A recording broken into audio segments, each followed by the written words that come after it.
She Stoops to Conquer. By Oliver Goldsmith. Prologue. By David Garrick, Esq. Enter Marth Woodward, dressed in black, and holding a handkerchief to his eyes. Excuse me, sirs, I pray, I can't yet speak. I'm crying now, and have been all the week. 'Tis not alone this morning suit, good masters. I've that within, for which there are no plasters. Pray, would you know the reason why I'm crying? The comic muse, long sick, is now dying. And if she goes, my tears will never stop. For as a player, I can't squeeze out one drop. I am undone, that's all, shall lose my bread. I'd rather, but that's nothing, lose my head. When the sweet maid is laid upon the bier, Shooter and I shall be chief mourners here. To her a mawkish drab of spurious breed, who deals in sentimentals, will succeed. Poor Ned and I are dead to all intents. We can as soon speak Greek as sentiments. Both nervous groan, to keep our spirits up. We now and then take down a hearty cup. What shall we do? If comedy forsake us, they'll turn us out, and no one else will take us. But why can't I be moral? Let me try. My heart thus pressing, fixed my face and eye, with a sententious look, that nothing means. Faces are blocks in sentimental scenes. Thus I begin, all is not gold that glitters. Pleasure seems sweet, but proves a glass of bitters. When ignorance enters, folly is at hand. Learning is better far than house and land. Let not your virtue trip, who trips may stumble. And virtue is not virtue, if she tumble. I give it up, morals won't do for me. To make you laugh, I must play tragedy. One hope remains, hearing the maid was ill. A doctor comes this night to show his skill. To cheer her heart, and give your muscles motion. He, in 5 draughts prepared, presents a potion. A kind of magic charm, for be assured. If you will swallow it, the maid is cured. But desperate the doctor, and her case is. If you reject the dose, and make wry faces. This truth he boasts, will boast it while he lives. No poisonous drugs are mixed in what he gives. Should he succeed, you'll give him his degree. If not, within he will receive no fee. The college you, must his pretensions back. Pronounce him regular, or dub him quack. Dramatis Personae. Men. Sir Charles Marlow, Mr. Gardner. Young Marlow, his son, Mr. Lee Lewis. Hardcastle, Mr. Shooter. Hastings, Mr. de Bellamy. Tony Lumpkin, Mr. Quick. Diggory, Mr. Saunders. Women. Miss Hardcastle, Mrs. Green.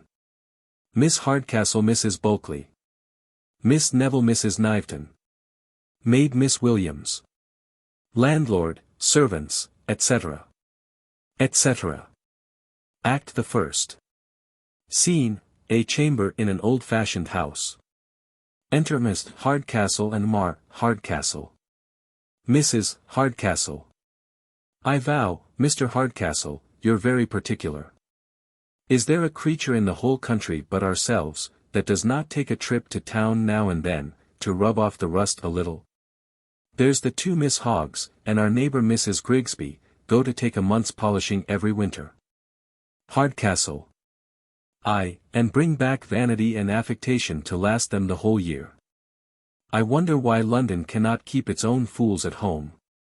In my time, the follies of the town crept slowly among us, but now they travel faster than a stagecoach. Its fopperies come down not only as inside passengers, but in the very basket. Mrs. Hardcastle. Aye, your times were fine times indeed. You have been telling us of them for many a long year. Here we live in an old rumbling mansion, that looks for all the world like an inn, but that we never see company. Our best visitors are old Mrs. Odd Fish, the curate's wife, and little Cripplegate, the lame dancing master, and all our entertainment your old stories of Prince Eugene and the Duke of Marlborough. I hate such old-fashioned trumpery. Hardcastle. And I love it. I love everything that's old, old friends, old times, old manners, old books, old wine, and I believe, Dorothy, taking her hand, you'll own I have been pretty fond of an old wife. Mrs. Hardcastle. Lord, Mr. Hardcastle, you're forever at your Dorothy's and your old wife's. You may be a Darby, but I'll be no Joan, I promise you. I'm not so old as you'd make me, by more than one good year. Add 20 to 20, and make money of that. Hardcastle. Let me see, 20 added to 20 makes just 50 and 7. Mrs. Hardcastle. It's false, Mr. Hardcastle, I was but 20 when I was brought to bed of Tony, that I had by Mr. Lumpkin, my first husband. And he's not come to years of discretion yet. Hardcastle. Nor ever will, I dare answer for him. You have taught him finely. Mrs. Hardcastle. No matter. Tony Lumpkin has a good fortune. My son is not to live by his learning. I don't think a boy wants much learning to spend 1,500 a year. Hardcastle. Learning, quotha. A mere composition of tricks and mischief. Mrs. Hardcastle. Humor, my dear, nothing but humor. Come, Mr. Hardcastle, you must allow the boy a little humor. Hardcastle. I'd sooner allow him a horse pond. If burning the footmen's shoes, frightening the maids, and worrying the kittens be humor, he has it. It was but yesterday he fastened my wig to the back of my chair, and when I went to make a bow, I popped my bald head in Mrs. Frizzle's face. Mrs. Hardcastle. And am I to blame? The poor boy was always too sickly to do any good. A school would be his death. When he comes to be a little stronger, who knows what a year or two's Latin may do for him? Hardcastle. Latin for him. A cat and fiddle. No, no, the alehouse and the stable are the only schools he'll ever go to. Mrs. Hardcastle. Well, we must not snub the poor boy now, for I believe we shan't have him long among us. Anybody that looks in his face may see he's consumptive. Hardcastle. If growing too fat be one of the symptoms. Mrs. Hardcastle. He coughs sometimes. Hardcastle. Yes, when his liquor goes the wrong way. Mrs. Hardcastle. I'm actually afraid of his lungs. Hardcastle. And truly so am I. For he sometimes whoops like a speaking trumpet, Tony hallooing behind the scenes, oh, there he goes, a very consumptive figure, truly. Enter Tony, crossing the stage. Mrs. Hardcastle. Tony, where are you going, my charmer? Won't you give Papa and I a little of your company, lovey? Tony. I'm in haste, mother, I cannot stay. Mrs. Hardcastle. You shan't venture out this raw evening, my dear, you look most shockingly. Tony. I can't stay, I tell you. The 3 pigeons expects me down every moment. There's some fun going forward. Hardcastle. The alehouse, the old place, I thought so. Mrs. Hardcastle. A low, paltry set of fellows. Tony. Not so low, neither. There's Dick Muggins the exciseman, Jack Slang the horse doctor, little Aminadab that grinds the music box, and Tom Twist that spins the pewter platter. Mrs. Hardcastle. Pray, my dear, disappoint them for one night at least. Tony. As for disappointing them, I should not so much mind, but I can't abide to disappoint myself. Mrs. Hardcastle. Detaining him. You shan't go. Tony. I will, I tell you. Mrs. Hardcastle. I say you shan't. Tony. We'll see which is strongest, you or I. Exit, hauling her out. Hardcastle. Solus. There goes a pair that only spoil each other.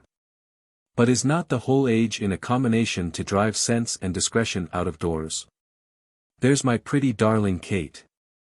The fashions of the times have almost infected her too.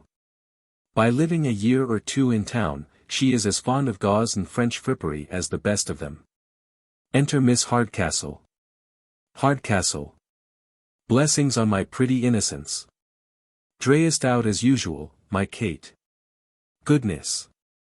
What a quantity of superfluous silk hast thou got about thee, girl! I could never teach the fools of this age, that the indigent world could be clothed out of the trimmings of the vain. Miss Hardcastle. You know our agreement, sir. You allow me the morning to receive and pay visits, and to dress in my own manner, and in the evening I put on my housewife's dress to please you. Hardcastle.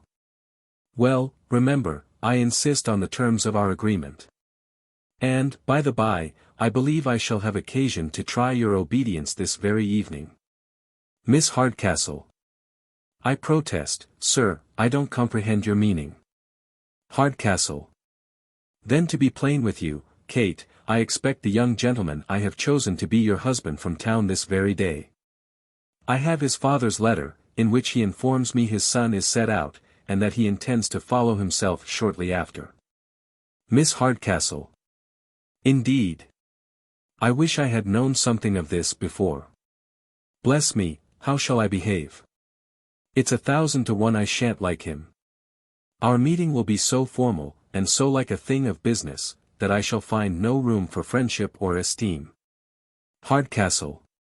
Depend upon it, child, I'll never control your choice, but Mr. Marlow, whom I have pitched upon, is the son of my old friend, Sir Charles Marlow, of whom you have heard me talk so often. The young gentleman has been bred a scholar, and is designed for an employment in the service of his country. I am told he's a man of an excellent understanding. Miss Hardcastle. Is he? Hardcastle. Very generous. Miss Hardcastle. I believe I shall like him. Hardcastle. Young and brave. Miss Hardcastle. I'm sure I shall like him. Hardcastle. And very handsome. Miss Hardcastle. My dear papa, say no more, kissing his hand, he's mine, I'll have him. Hardcastle. And, to crown all, Kate, he's one of the most bashful and reserved young fellows in all the world. Miss Hardcastle. You have frozen me to death again. That word reserved has undone all the rest of his accomplishments. A reserved lover, it is said, always makes a suspicious husband. Hardcastle. On the contrary, modesty seldom resides in a breast that is not enriched with nobler virtues. It was the very feature in his character that first struck me. Miss Hardcastle. He must have more striking features to catch me, I promise you. However, if he be so young, so handsome, and so everything as you mention, I believe he'll do still. I think I'll have him. Hardcastle. Kate, but there is still an obstacle. It's more than an even wager he may not have you. Miss Hardcastle. My dear papa, why will you mortify one so? Well, if he refuses, instead of breaking my heart at his indifference, I'll only break my glass for its flattery, set my cap to some newer fashion, and look out for some less difficult admirer. Hardcastle. Bravely resolved. In the meantime I'll go prepare the servants for his reception, as we seldom see company, they want as much training as a company of recruits the first day's muster. Exit. Miss Hardcastle. Alone. Lud, this news of papa's puts me all in a flutter. Young, handsome, these he put last, but I put them foremost. Sensible, good-natured, I like all that. But then reserved and sheepish, that's much against him.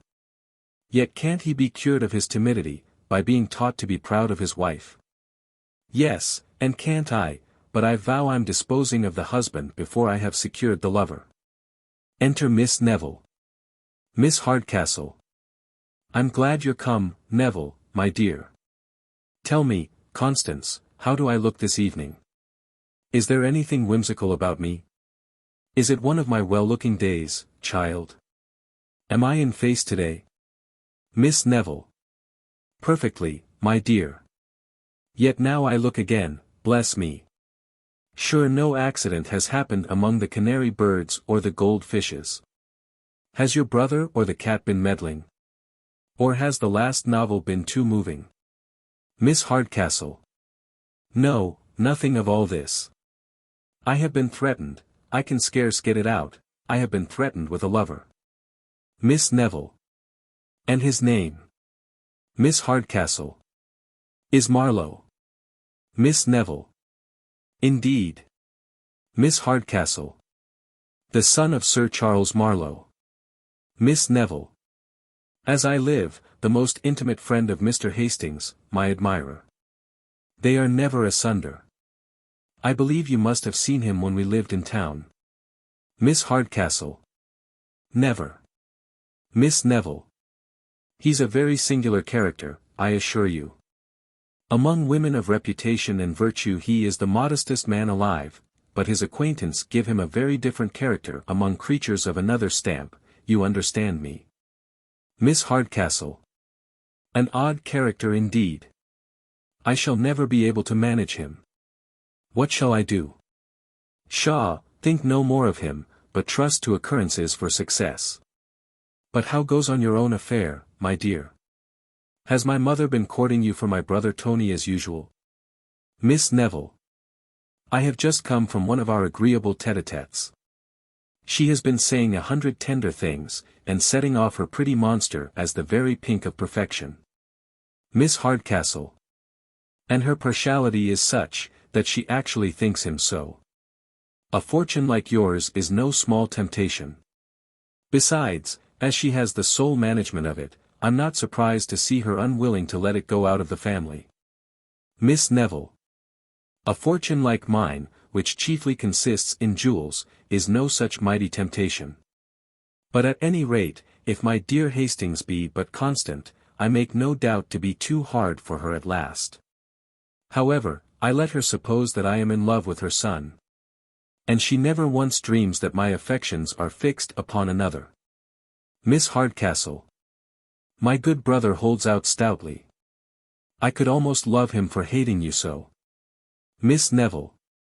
It is a good-natured creature at bottom, and I'm sure would wish to see me married to anybody but himself. But my aunt's bell rings for our afternoon's walk round the improvements. Allons. Courage is necessary, as our affairs are critical. Miss Hardcastle. Would it were bedtime, and all were well. Exeunt. Scene, an alehouse room. Several shabby fellows with punch and tobacco. Tony at the head of the table, a little higher than the rest, a mallet in his hand. Omnes. Hurria. Hurria. Hurria. Bravo. First fellow now, gentlemen, silence for a song. The squire is going to knock himself down for a song. Omnes. Aye, a song, a song. Tony. Then I'll sing you, gentlemen, a song I made upon this alehouse, the Three Pigeons. Song. Let schoolmasters puzzle their brain with grammar, and nonsense, and learning.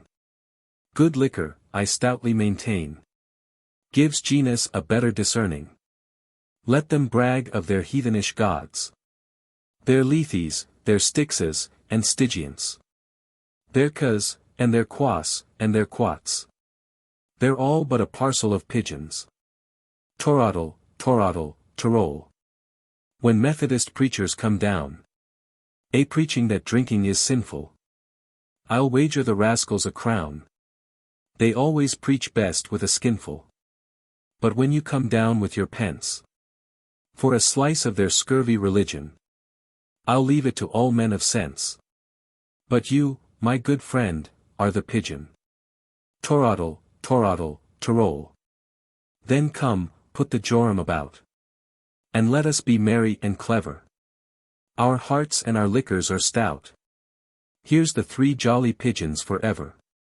Let some cry up woodcock or hare, your bustards, your ducks, and your widgeons. But of all the gay birds in the air, here's a health to the three jolly pigeons. Torodle, torodle, torole. Omnes. Bravo, bravo. First fellow. The squire has got spunk in him. Second fellow.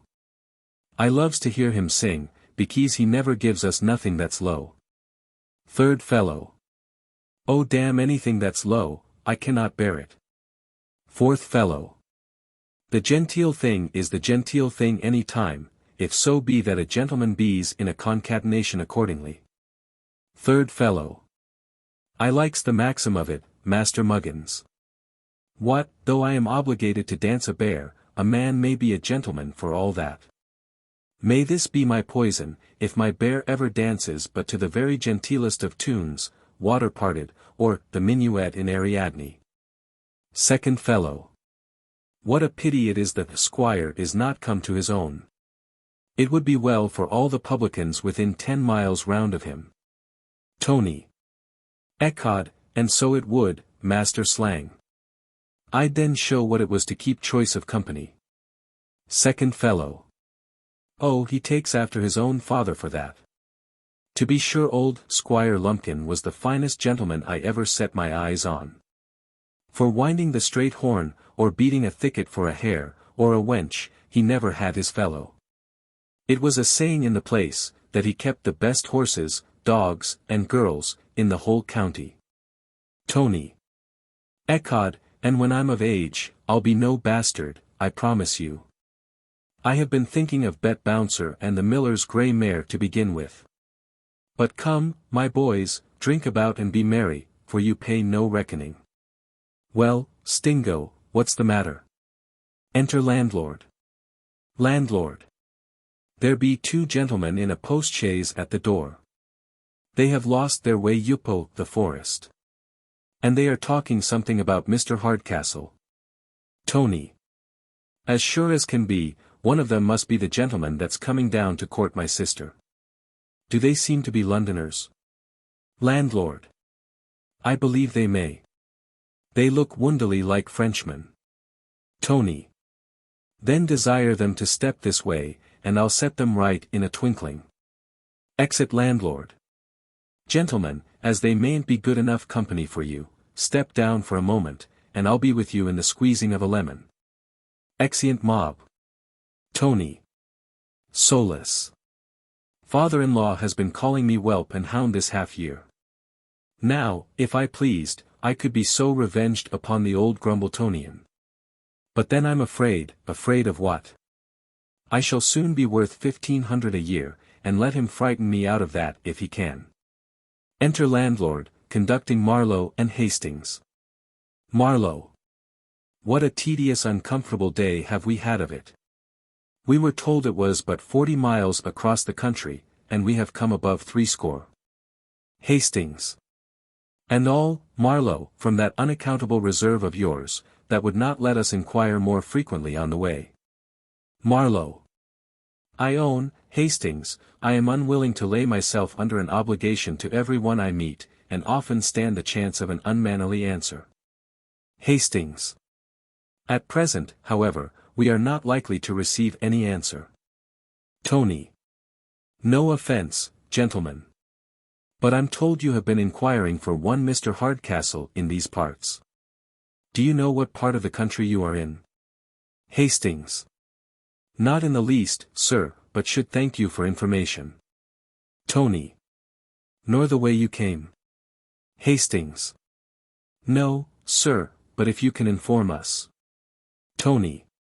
Why, gentlemen, if you know neither the road you are going, nor where you are, nor the road you came, the first thing I have to inform you is, that, you have lost your way. Marlow. We wanted no ghost to tell us that. Tony. Pray, gentlemen, may I be so bold so as to ask the place from whence you came? Marlow. That's not necessary towards directing us where we are to go. Tony. No offense. But question for question is all fair, you know. Pray, gentlemen, is not this same Hardcastle a cross-grained, old-fashioned, whimsical fellow, with an ugly face, a daughter, and a pretty son? Hastings. We have not seen the gentleman. But he has the family you mention. Tony. The daughter, a tall, traipsing, trolloping, talkative maypole, the son, a pretty, well-bred, agreeable youth, that everybody is fond of. Marlow. Our information differs in this. The daughter is said to be well-bred and beautiful, the son an awkward booby, reared up and spoiled at his mother's apron string. Tony. He hem, then, gentlemen, all I have to tell you is, that you won't reach Mr. Hardcastle's house this night, I believe. Hastings. Unfortunate. Tony. It's a damned long, dark, boggy, dirty, dangerous way. Stingo, tell the gentleman the way to Mr. Hardcastle's. Winking upon the landlord. Mr. Hardcastle's, of Quagmire Marsh, you understand me. Landlord. Master Hardcastle's. Lackadaisy, my masters, you're come a deadly deal wrong. When you came to the bottom of the hill, you should have crossed down Squash Lane. Marlow. Crossed down Squash Lane. Landlord. Then you were to keep straight forward, till you came to 4 roads. Marlow. Come to where 4 roads meet. Tony. Aye, but you must be sure to take only one of them. Marlow. Oh, sir, you're facetious. Tony. Then keeping to the right, you are to go sideways till you come upon Crackskull Common, there you must look sharp for the track of the wheel, and go forward till you come to Farmer Murren's barn. Coming to the farmer's barn, you are to turn to the right, and then to the left, and then to the right about again, till you find out the old mill. Marlow. Zounds, man. We could as soon find out the longitude. Hastings. What's to be done, Marlow? Marlow. This house promises but a poor reception, though perhaps the landlord can accommodate us. Landlord. Alack, master, we have but 1 spare bed in the whole house. Tony. And to my knowledge, that's taken up by 3 lodgers already. After a pause, in which the rest seemed disconcerted. I have hit it. Don't you think, Stingo, our landlady could accommodate the gentleman by the fireside, with 3 chairs and a bolster? Hastings. I hate sleeping by the fireside. Marlow. And I detest your 3 chairs and a bolster. Tony. You do you? Then, let me see, what if you go on a mile further, to the Buck's Head, the old Buck's Head on the hill, one of the best inns in the whole county. Hastings. Oh ho. So we have escaped an adventure for this night, however. Landlord. Apart to Tony. Sure, you ben't sending them to your father's as an inn, be you? Tony. Mum, you fool you. Let them find that out. To them. You have only to keep on straight forward, till you come to a large old house by the roadside. You'll see a pair of large horns over the door. That's the sign. Drive up the yard, and call stoutly about you. Hastings. Sir, we are obliged to you. The servants can't miss the way. Tony. No, but I tell you, though, the landlord is rich, and going to leave off business, so he wants to be thought a gentleman, saving your presence, He'll be for giving you his company. And, ecod, if you mind him, he'll persuade you that his mother was an alderman, and his aunt a justice of peace. Landlord. A troublesome old blade, to be sure, but it keeps as good wines and beds as any in the whole country. Marlow. Well, if he supplies us with these, we shall want no farther connection. We are to turn to the right, did you say? Tony. No, straight forward. I'll just step myself, and show you a piece of the way. To the landlord. Mum. Landlord. Ah, bless your heart, for a sweet, pleasant, damned mischievous son of a whore. Exeunt. Act the 2nd. Scene, an old-fashioned house. Enter Hardcastle, followed by 3 or 4 awkward servants. Hardcastle. Well, I hope you are perfect in the table exercise I have been teaching you these 3 days. You all know your posts and your places, and can show that you have been used to good company, without ever stirring from home. Omnes. I. Hardcastle. When company comes you are not to pop out and stare, and then run in again, like frightened rabbits in a warren. Omnes. No. Hardcastle. You, Diggory, whom I have taken from the barn, are to make a show at the side table. And you, Roger, whom I have advanced from the plough, are to place yourself behind my chair. But you're not to stand so, with your hands in your pockets. Take your hands from your pockets, Roger, and from your head, you blockhead you. See how Diggory carries his hands. They're a little too stiff, indeed, but that's no great matter. Diggory. I mind how I hold them. I learned to hold my hands this way when I was upon drill for the militia. And so being upon drill. Hardcastle. You must not be so talkative, Diggory. You must be all attention to the guests. You must hear us talk, and not think of talking, you must see us drink, and not think of drinking, you must see us eat, and not think of eating. Diggory. By the laws, your worship, that's perfectly impossible.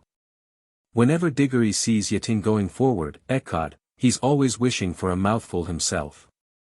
Hardcastle. Blockhead. Is not a bellyful in the kitchen as good as a bellyful in the parlour? Stay your stomach with that reflection. Diggory. Ecod, I thank your worship, I'll make a shift to stay my stomach with a slice of cold beef in the pantry. Hardcastle. Diggory, you are too talkative. Then, if I happen to say a good thing, or tell a good story at table, you must not all burst out laughing, as if you made part of the company. Diggory. Then ecod your worship must not tell the story of old grouse in the gun-room, I can't help laughing at that, he, for the soul of me. We have laughed at that these 20 years, ha. Hardcastle. Ha. The story is a good one. Well, honest Diggory, you may laugh at that, but still remember to be attentive. Suppose one of the company should call for a glass of wine, how will you behave? A glass of wine, sir, if you please, to Diggory. Why don't you move? Diggory. Ecod, your worship, I never have courage till I see the eatables and drinkables brought upon the table, and then I'm as bald as a lion. Hardcastle. What, will nobody move? First servant. I'm not to leave this place. Second servant. I'm sure it's no place of mine. Third servant.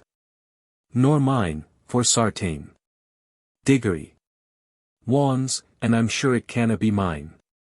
Hardcastle. You numbskulls. And so while, like your betters, you are quarrelling for places, the guests must be starved. Oh you dunces. I find I must begin all over again, but don't I hear a coach drive into the yard? To your posts, you blockheads. I'll go in the meantime and give my old friend's son a hearty reception at the gate. Exit Hardcastle. Diggory. By the 11s, my place is gone quite out of my head. Roger. I know that my place is to be everywhere. First servant. Where the devil is mine. Second servant. My place is to be nowhere at all, and so I's go about my business. Exeunt servants, running about as if frightened, different ways. Enter servant with candles, showing in Marlow and Hastings. Servant. Welcome, gentlemen, very welcome. This way. Hastings. After the disappointments of the day, welcome once more, Charles, to the comforts of a clean room and a good fire. Upon my word, a very well-looking house, antique but creditable. Marlow. The usual fate of a large mansion. Having first ruined the master by good housekeeping, it at last comes to levy contributions as an inn. Hastings. As you say, we passengers are to be taxed to pay all these fineries. I have often seen a good sideboard, or a marble chimney piece, though not actually put in the bill, inflame a reckoning confoundedly. Marlow. Travellers, George, must pay in all places. The only difference is, that in good inns you pay dearly for luxuries, in bad inns you are fleeced and starved. Hastings. You have lived very much among them. In truth, I have been often surprised, that you who have seen so much of the world, with your natural good sense, and your many opportunities, could never yet acquire a requisite share of assurance. Marlow. The Englishman's malady. But tell me, George, where could I have learned that assurance you talk of? My life has been chiefly spent in a college or an inn, in seclusion from that lovely part of the creation that chiefly teach men confidence.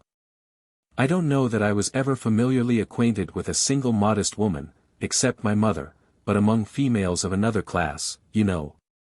Hastings. Aye, among them you are impudent enough of all conscience. Marlow. They are of us, you know. Hastings. But in the company of women of reputation I never saw such an idiot, such a trembler. You look for all the world as if you wanted an opportunity of stealing out of the room. Marlow. Why, man, that's because I do want to steal out of the room. Faith, I have often formed a resolution to break the ice, and rattle away at any rate.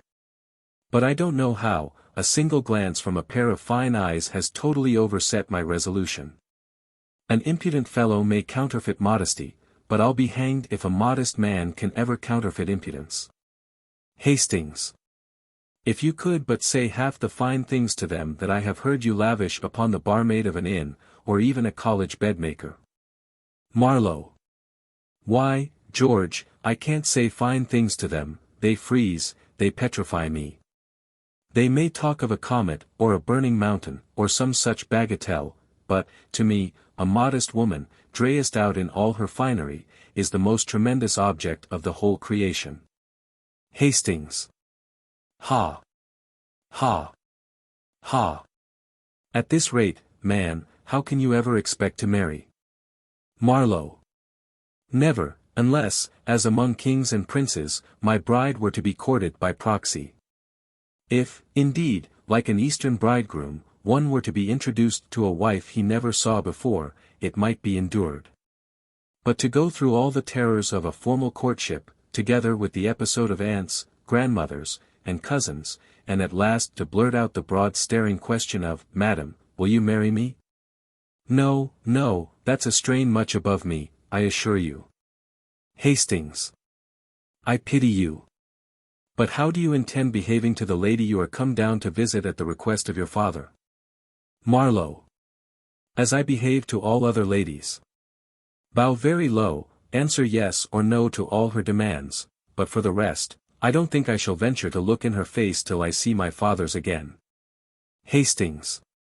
I'm surprised that one who is so warm a friend can be so cool a lover. Marlow.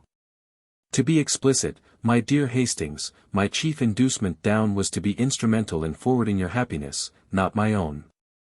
Miss Neville loves you, the family don't know you, as my friend you are sure of a reception, and let honor do the rest. Hastings. My dear Marlow. But I'll suppress the emotion.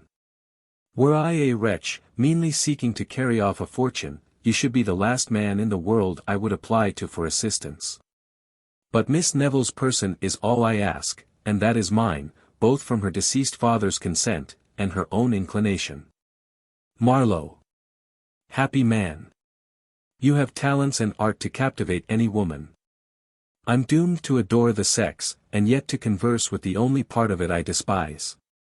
This stammer in my address, and this awkward prepossessing visage of mine, can never permit me to soar above the reach of a milliner's prentice, or one of the duchesses of Drury Lane. Pshaw! This fellow here to interrupt us. Enter Hardcastle. Hardcastle. Gentlemen, once more you are heartily welcome. Which is Mr. Marlow? Sir, you are heartily welcome. It's not my way, you see, to receive my friends with my back to the fire. I like give them a hearty reception in the old style at my gate. I like to see their horses and trunks taken care of. Marlow. Aside. He has got our names from the servants already. To him. We approve your caution and hospitality, sir. To Hastings. I have been thinking, George, of changing our travelling dresses in the morning. I am grown confoundedly ashamed of mine. Hardcastle. I beg, Mr. Marlow, you'll use no ceremony in this house. Hastings. I fancy, Charles, you're right, the first blow is half the battle. I intend opening the campaign with the white and gold. Hardcastle.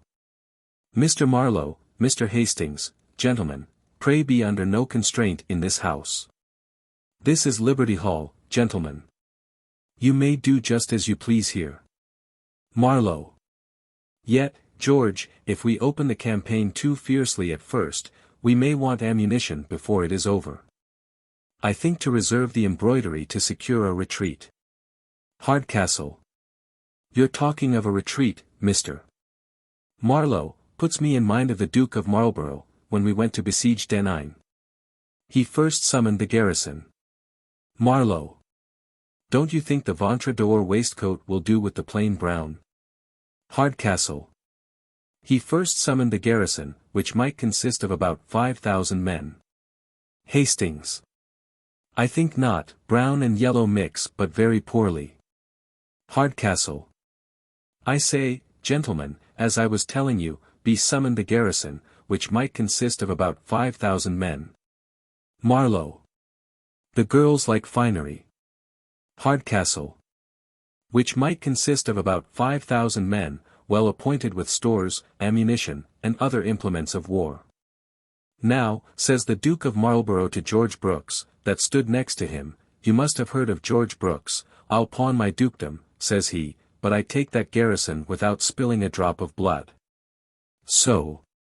Marlow. What, my good friend, if you gave us a glass of punch in the meantime, it would help us to carry on the siege with vigor. Hardcastle. Punch, sir. Aside. This is the most unaccountable kind of modesty I ever met with. Marlow. Yes, sir, punch. A glass of warm punch, after our journey, will be comfortable. This is Liberty Hall, you know. Hardcastle. Here's a cup, sir. Marlow. Aside. So this fellow, in his Liberty Hall, will only let us have just what he pleases. Hardcastle. Taking the cup. I hope you'll find it to your mind. I have prepared it with my own hands, and I believe you'll own the ingredients are tolerable. Will you be so good as to pledge me, sir? Here, Mr. Marlow, here is to our better acquaintance. Drinks. Marlow. Aside. A very impudent fellow this. But he's a character, and I'll humor him a little. Sir, my service to you. Drinks. Hastings. Aside. I see this fellow wants to give us his company, and forgets that he's an innkeeper, before he has learned to be a gentleman. Marlow. From the excellence of your cup, my old friend, I suppose you have a good deal of business in this part of the country. Warm work, now and then, at elections, I suppose. Hardcastle. No, sir, I have long given that work over. Since our betters have hit upon the expedient of electing each other, there is no business, for us that sell ale. Hastings. So, then, you have no turn for politics, I find. Hardcastle. Not in the least. There was a time, indeed, I fretted myself about the mistakes of government, like other people, but finding myself every day grow more angry, and the government growing no better, I left it to mend itself. Since that, I no more trouble my head about Hyder Ally, or Ally Khan, than about Ally Croker. Sir, my service to you. Hastings. So that with eating above stairs, and drinking below, with receiving your friends within, and amusing them without, you lead a good pleasant bustling life of it. Hardcastle. I do stir about a great deal, that's certain. Half the differences of the parish are adjusted in this very parlour. Marlow. After drinking. And you have an argument in your cup, old gentleman, better than any in Westminster Hall. Hardcastle. Ay, young gentleman, that, and a little philosophy. Marlow. Aside. Well, this is the first time I ever heard of an innkeeper's philosophy. Hastings. So then, like an experienced general, you attack them on every quarter. If you find their reason manageable, you attack it with your philosophy. If you find they have no reason, you attack them with this. Here's your health, my philosopher. Drinks. Hardcastle. Good, very good, thank you, ha. Ha. Your generalship puts me in mind of Prince Eugene, when he fought the Turks at the Battle of Belgrade. You shall hear. Marlow. Instead of the Battle of Belgrade, I believe it's almost time to talk about supper. What has your philosophy got in the house for supper? Hardcastle. For supper, sir. Aside. Was ever such a request to a man in his own house? Marlow. Yes, sir, supper, sir, I begin to feel an appetite. I shall make devilish work tonight in the larder, I promise you. Hardcastle. Aside. Such a brazen dog sure never my eyes beheld. To him. Why, really, sir, as for supper I can't well tell. My Dorothy and the cookmaid settle these things between them. I leave these kind of things entirely to them. Marlow. You do you? Hardcastle. Entirely. By the by, I believe they are in actual consultation upon what's for supper this moment in the kitchen. Marlow. Then I beg they'll admit me as one of their privy council. It's a way I have got. When I travel, I always chose to regulate my own supper. Let the cook be called. No offence I hope, sir. Hardcastle. Oh no, sir, none in the least, yet I don't know how, our Bridget, the cookmaid, is not very communicative upon these occasions. Should we send for her, she might scold us all out of the house. Hastings.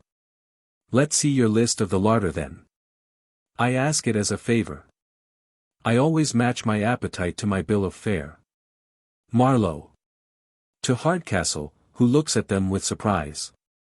Sir, he's very right, and it's my way too. Hardcastle. Sir, you have a right to command here. Here, Roger, bring us the bill of fare for tonight's supper, I believe it's drawn out, your manner, Mr. Hastings, puts me in mind of my uncle, Colonel Wallop. It was a saying of his, that no man was sure of his supper till he had eaten it. Hastings. Aside. All upon the high rope. His uncle a colonel. We shall soon hear of his mother being a justice of the peace. But let's hear the bill of fare. Marlow. Perusing. What's here? For the first course, for the second course, for the dessert. The devil, sir, do you think we have brought down a whole joiners' company, or the Corporation of Bedford, to eat up such a supper? 2 or 3 little things, clean and comfortable, will do. Hastings. But let's hear it. Marlow. Reading. For the first course, at the top, a pig and prune sauce. Hastings. Damn your pig, I say. Marlow. And damn your prune sauce, say I. Hardcastle. And yet, gentlemen, to men that are hungry, pig with prune sauce is very good eating. Marlow. At the bottom, a calf's tongue and brains. Hastings. Let your brains be knocked out, my good sir, I don't like them. Marlow. Or you may clap them on a plate by themselves. I do. Hardcastle. Aside. Their impudence confounds me. To them. Gentlemen, you are my guests, make what alterations you please. Is there anything else you wish to retrench or alter, gentlemen? Marlow. Item, a pork pie, a boiled rabbit and sausages, a Florentine, a shaking pudding, and a dish of taffety cream. Hastings. Confound your made dishes. I shall be as much at a loss in this house as at a green and yellow dinner at the French ambassador's table. I'm for plain eating. Hardcastle. I'm sorry, gentlemen, that I have nothing you like, but if there be anything you have a particular fancy to. Marlow. Why, really, sir, your bill of fare is so exquisite, that any one part of it is full as good as another. Send us what you please. So much for supper. And now to see that our beds are aired, and properly taken care of. Hardcastle. I entreat you'll leave that to me. You shall not stir a step. Marlow. Leave that to you. I protest, sir, you must excuse me, I always look to these things myself. Hardcastle. I must insist, sir, you'll make yourself easy on that head. Marlow. You see I'm resolved on it. Aside. A very troublesome fellow this, as I ever met with. Hardcastle. Well, sir, I'm resolved at least to attend you. Aside. This may be modern modesty, but I never saw anything look so like old-fashioned impudence. Exeunt Marlow and Hardcastle. Hastings. Alone. So I find this fellow's civilities begin to grow troublesome. But who can be angry at those assiduities which are meant to please him? Ha! What do I see? Miss Neville, by all that's happy. Enter Miss Neville. Miss Neville. My dear Hastings. To what unexpected good fortune, to what accident, am I to ascribe this happy meeting? Hastings. Rather let me ask the same question, as I could never have hoped to meet my dearest Constance at an inn. Miss Neville. An inn. Sure you mistake, my aunt, my guardian, lives here. What could induce you to think this house an inn? Hastings. My friend, Mr. Marlow, with whom I came down, and I, have been sent here as to an inn, I assure you. A young fellow, whom we accidentally met at a house hard by, directed us hither. Miss Neville. Certainly it must be one of my hopeful cousin's tricks, of whom you have heard me talk so often, ha! Ha! Ha! Hastings. He whom your aunt intends for you. He of whom I have such just apprehensions. Miss Neville. You have nothing to fear from him, I assure you. You'd adore him, if you knew how heartily he despises me. My aunt knows it too, and has undertaken to court me for him, and actually begins to think she has made a conquest. Hastings. Thou dear dissembler. You must know, my Constance, I have just seized this happy opportunity of my friend's visit here to get admittance into the family. The horses that carried us down are now fatigued with their journey, but they'll soon be refreshed. And then, if my dearest girl will trust in her faithful Hastings, we shall soon be landed in France, where even among slaves the laws of marriage are respected. Miss Neville. I have often told you, that though ready to obey you, I yet should leave my little fortune behind with reluctance. The greatest part of it was left me by my uncle, the India director, and chiefly consists in jewels. I have been for some time persuading my aunt to let me wear them. I fancy I'm very near succeeding. The instant they are put into my possession, you shall find me ready to make them and myself yours. Hastings. Perish the baubles. Your person is all I desire. In the meantime, my friend Marlow must not be led into his mistake. I know the strange reserve of his temper is such, that if abruptly informed of it, he would instantly quit the house before our plan was ripe for execution. Miss Neville. But how shall we keep him in the deception? Miss Hardcastle is just returned from walking, what if we still continue to deceive him, this way, they confer. Enter Marlow. Marlow. The assiduities of these good people tease me beyond bearing. My host seems to think it ill manners to leave me alone, and so he claps not only himself, but his old-fashioned wife, on my back. They talk of coming to sup with us too. And then, I suppose, we are to run the gauntlet through all the rest of the family. What have we got here? Hastings. My dear Charles. Let me congratulate you, the most fortunate accident. Who do you think is just delighted? Marlow. Cannot guess. Hastings. Our mistresses, boy, Miss Hardcastle and Miss Neville. Give me leave to introduce Miss Constance Neville to your acquaintance. Happening to dine in the neighborhood, they called on their return to take fresh horses here. Miss Hardcastle has just stepped into the next room, and will be back in an instant. Wasn't it lucky? Marlow. Aside.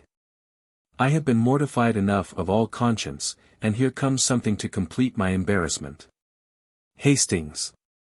Well, but wasn't it the most fortunate thing in the world? Marlow. Oh. Yes. Very fortunate, a most joyful encounter, but our dresses, George, you know, are in disorder.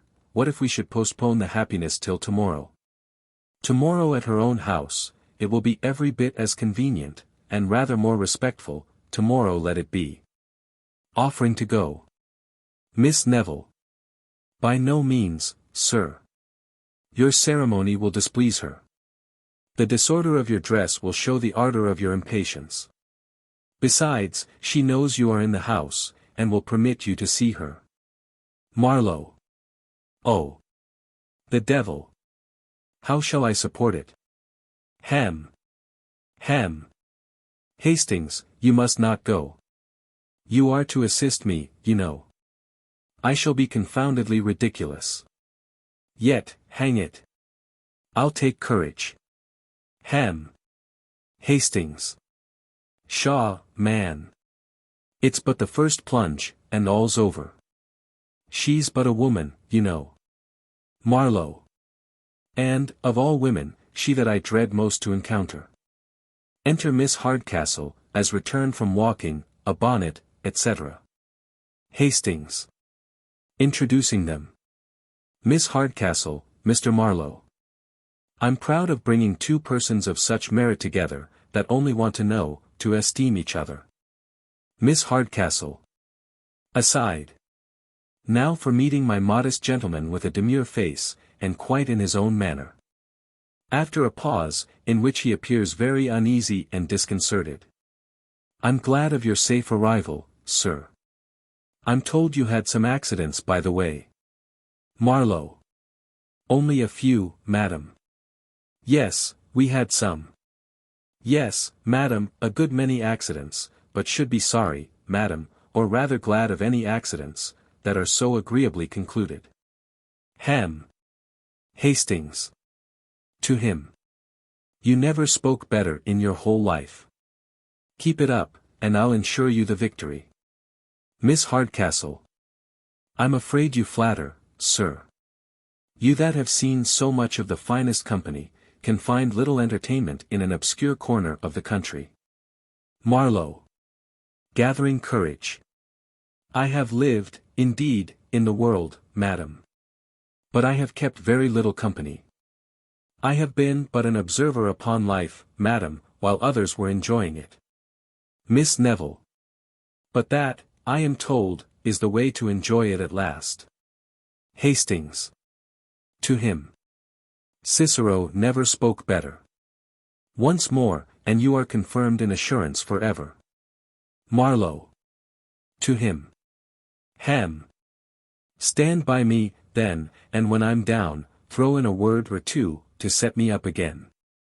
Miss Hardcastle.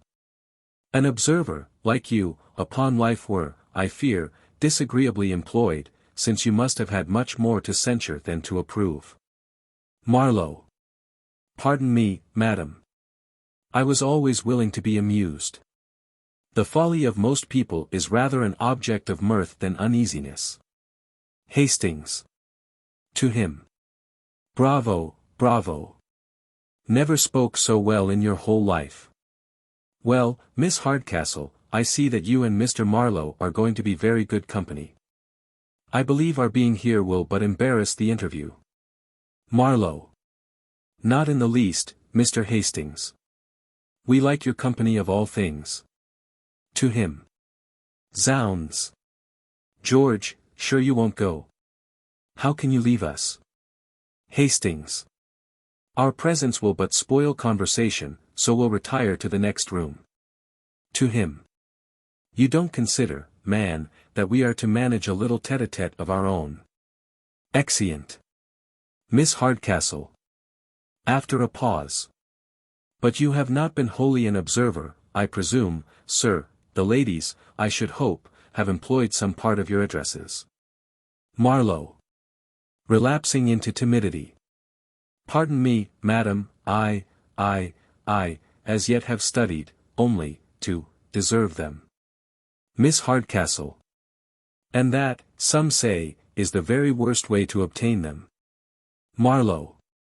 Perhaps so, madam. But I love to converse only with the more grave and sensible part of the sex. But I'm afraid I grow tiresome. Miss Hardcastle. Not at all, sir. There is nothing I like so much as grave conversation myself, I could hear it forever.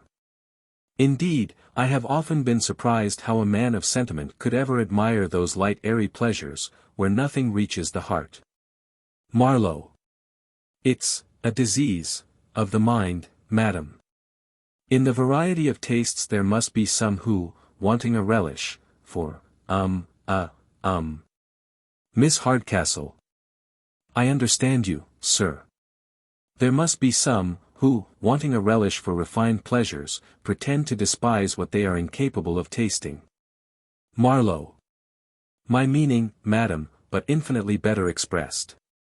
And I can't help observing, Miss Hardcastle. Aside. Who could ever suppose this fellow impudent upon some occasions? To him. You were going to observe, sir. Marlow. I was observing, madam, I protest, madam, I forget what I was going to observe. Miss Hardcastle. Aside. I vow and so do I, to him. You were observing, sir, that in this age of hypocrisy, something about hypocrisy, sir. Marlow. Yes, madam. In this age of hypocrisy there are few who upon strict inquiry do not, Miss Hardcastle. I understand you perfectly, sir. Marlow. Aside. Egad. And that's more than I do myself. Miss Hardcastle. You mean that in this hypocritical age there are few that do not condemn in public what they practice in private, and think they pay every debt to virtue when they praise it. Marlow.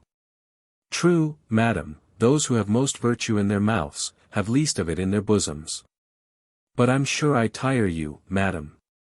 Miss Hardcastle. Not in the least, sir. There's something so agreeable and spirited in your manner, such life and force, pray, sir, go on. Marlow. Yes, madam. I was saying, that there are some occasions, when a total want of courage, madam, destroys all the, and puts us, upon a. Miss Hardcastle. I agree with you entirely. A want of courage upon some occasions assumes the appearance of ignorance, and betrays us when we most want to excel. I beg you'll proceed. Marlow. Yes, madam. Morally speaking, madam, but I see Miss Neville expecting us in the next room. I would not intrude for the world. Miss Hardcastle. I protest, sir, I never was more agreeably entertained in all my life. Pray go on. Marlow. Yes, madam, I was, but she beckons us to join her. Madam, shall I do myself the honor to attend you? Miss Hardcastle. Well, then, I'll follow. Marlow. Aside. This pretty smooth dialogue has done for me. Exit. Miss Hardcastle. Alone. Ha. Ha. Ha. Was there ever such a sober, sentimental interview? I'm certain he scarce looked in my face the whole time. Yet the fellow, but for his unaccountable bashfulness, is pretty well too. He has good sense, but then so buried in his fears, that it fatigues one more than ignorance. If I could teach him a little confidence, it would be doing somebody that I know of a piece of service. But who is that somebody? That, faith, is a question I can scarce answer. Exit. Enter Tony and Miss Neville, followed by MS. Hardcastle and Hastings. Tony. What do you follow me for, cousin Con? I wonder you're not ashamed to be so very engaging. Miss Neville. I hope, cousin, one may speak to one's own relations, and not be to blame. Tony. But I know what sort of a relation you want to make me, though, but it won't do. I tell you, cousin Con, it won't do, so I beg you'll keep your distance, I want no nearer relationship. She follows, coquetting him to the back scene. Mrs. Hardcastle. Well. I vow, Mr. Hastings, you are very entertaining. There's nothing in the world I love to talk of so much as London, and the fashions, though I was never there myself. Hastings. Never there. You amaze me. From your air and manner, I concluded you had been bred all your life either at Ranelagh, St. James's, or Tower Wharf. Mrs. Hardcastle. Oh. Sir, you're only pleased to say so. We country persons can have no manner at all. I'm in love with the town, and that serves to raise me above some of our neighboring rustics, but who can have a manner, that has never seen the Pantheon, the Grotto Gardens, the Borough, and such places where the nobility chiefly resort? All I can do is to enjoy London at second hand. I take care to know every tete-a-tete from the scandalous magazine, and have all the fashions, as they come out, in a letter from the 2 Miss Ricketts of Crooked Lane. Pray how do you like this head, Mr. Hastings? Hastings. Extremely elegant and dégagé, upon my word, madam. Your friseur is a Frenchman, I suppose. Mrs. Hardcastle. I protest, I dressed it myself from a print in the ladies' memorandum book for the last year. Hastings. Indeed. Such a head in a side box at the playhouse would draw as many gazers as my lady mayoress at a city ball. Mrs. Hardcastle. I vow, since inoculation began, there is no such thing to be seen as a plain woman, so one must dress a little particular, or one may escape in the crowd. Hastings. But that can never be your case, madam, in any dress. Bowing. Mrs. Hardcastle. Yet, what signifies my dressing when I have such a piece of antiquity by my side as Mr. Hardcastle? All I can say will never argue down a single button from his clothes. I have often wanted him to throw off his great flaxen wig, and where he was bald, to plaster it over, like my Lord Pateley, with powder. Hastings. You are right, madam. For, as among the ladies there are none ugly, so among the men there are none old. Mrs. Hardcastle. But what do you think his answer was? Why, with his usual Gothic vivacity, he said I only wanted him to throw off his wig, to convert it into a tete for my own wearing. Hastings. Intolerable. At your age you may wear what you please, and it must become you. Mrs. Hardcastle. Pray, Mr. Hastings, what do you take to be the most fashionable age about town? Hastings. Some time ago, 40 was all the mode, but I'm told the ladies intend to bring up 50 for the ensuing winter. Mrs. Hardcastle. Seriously. Then I shall be too young for the fashion. Hastings. No lady begins now to put on jewels till she's past 40. For instance, Miss there, in a polite circle, would be considered as a child, as a mere maker of samplers. Mrs. Hardcastle. And yet Mrs.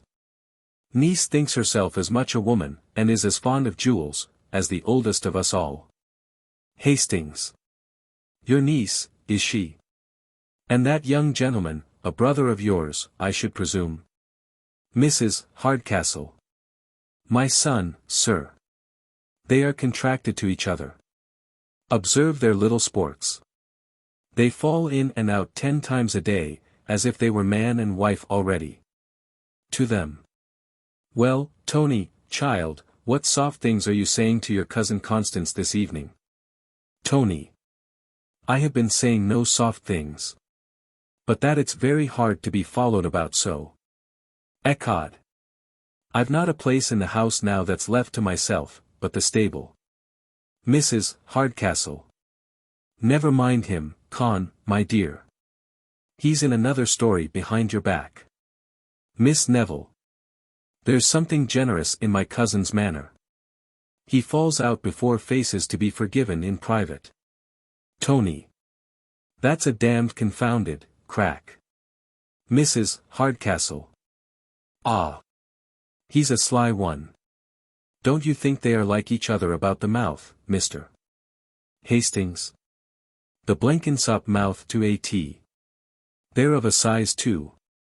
Back to back, my pretties, that Mr. Hastings may see you. Come, Tony. Tony. You had as good not make me, I tell you. Measuring. Miss Neville. Oh Lud. He has almost cracked my head. Mrs. Hardcastle. Oh, the monster. For shame, Tony. You a man, and behave so. Tony. If I'm a man, let me have my fortin. Echad. I'll not be made a fool of no longer. Mrs. Hardcastle. Is this, ungrateful boy, all that I'm to get for the pains I have taken in your education? I that have rocked you in your cradle, and fed that pretty mouth with a spoon. Did not I work that waistcoat to make you genteel? Did not I prescribe for you every day, and weep while the receipt was operating? Tony. Echad. You had reason to weep, for you have been dosing me ever since I was born. I have gone through every receipt in the Complete Huswife 10 times over. And you have thoughts of coursing me through Quincy next spring. But, Echad. I tell you, I'll not be made a fool of no longer. Mrs. Hardcastle. Wasn't it all for your good, Viper? Wasn't it all for your good? Tony. I wish you'd let me and my good alone, then. Snubbing this way when I'm in spirits. If I'm to have any good, let it come of itself, not to keep dinging it into one so. Mrs. Hardcastle. That's false. I never see you when you're in spirits. No, Tony, you then go to the alehouse or kennel. I'm never to be delighted with your agreeable wild notes, unfeeling monster. Tony. Echad. Mamma, your own notes are the wildest of the two. Mrs. Hardcastle. Was ever the like. But I see he wants to break my heart, I see he does. Hastings. Dear madam, permit me to lecture the young gentleman a little. I'm certain I can persuade him to his duty. Mrs. Hardcastle. Well, I must retire. Come, Constance, my love. You see, Mr. Hastings, the wretchedness of my situation, was ever poor woman so plagued with a dear sweet, pretty, provoking, undutiful boy. Exeunt Miss Hardcastle and Miss Neville. Tony. Singing. There was a young man riding by, and fain would have his will. Rang do diddlo dee. Don't mind her. Let her cry. It's the comfort of her heart. I have seen her and sister cry over a book for an hour together. And they said they liked the book the better the more it made them cry. Hastings. Then you're no friend to the ladies, I find, my pretty young gentleman. Tony. That's as I find, Hastings. Not to her of your mother's choosing, I dare answer. And yet she appears to me a pretty well-tempered girl. Tony. That's because you don't know her as well as I, Echad. I know every inch about her, and there's not a more bitter cantankerous toad in all Christendom. Hastings. Aside.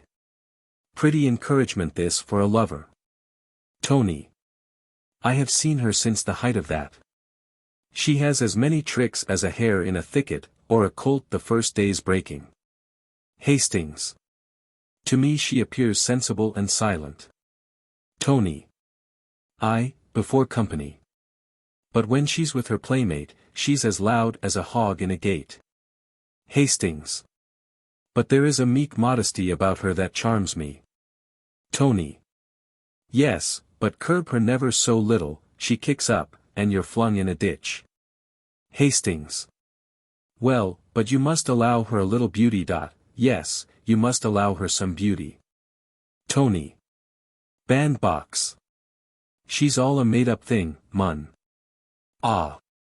Could you but see Bet Bouncer of these parts, you might then talk of beauty. Ecod, she has 2 eyes as black as sloes, and cheeks as broad and red as a pulpit cushion. She'd make 2 of she. Hastings. Well, what say you to a friend that would take this bitter bargain off your hands? Tony. Anon. Hastings. Would you thank him that would take Miss Neville, and leave you to happiness and your dear Betsy? Tony. Aye, but where is there such a friend, for who would take her? Hastings. I am he. If you but assist me, I'll engage to whip her off to France, and you shall never hear more of her. Tony. Assist you. Ecod I will, to the last drop of my blood. I'll clap a pair of horses to your chaise that shall trundle you off in a twinkling, and may he get you a part of her fortune beside, in jewels, that you little dream of. Hastings. My dear squire, this looks like a lad of spirit. Tony. Come along, then, and you shall see more of my spirit before you have done with me. Singing. We are the boys that fears no noise where the thundering cannons roar. Exeunt. Act the Third. Enter Hardcastle, alone. Hardcastle. What could my old friend Sir Charles mean by recommending his son as the modestest young man in town?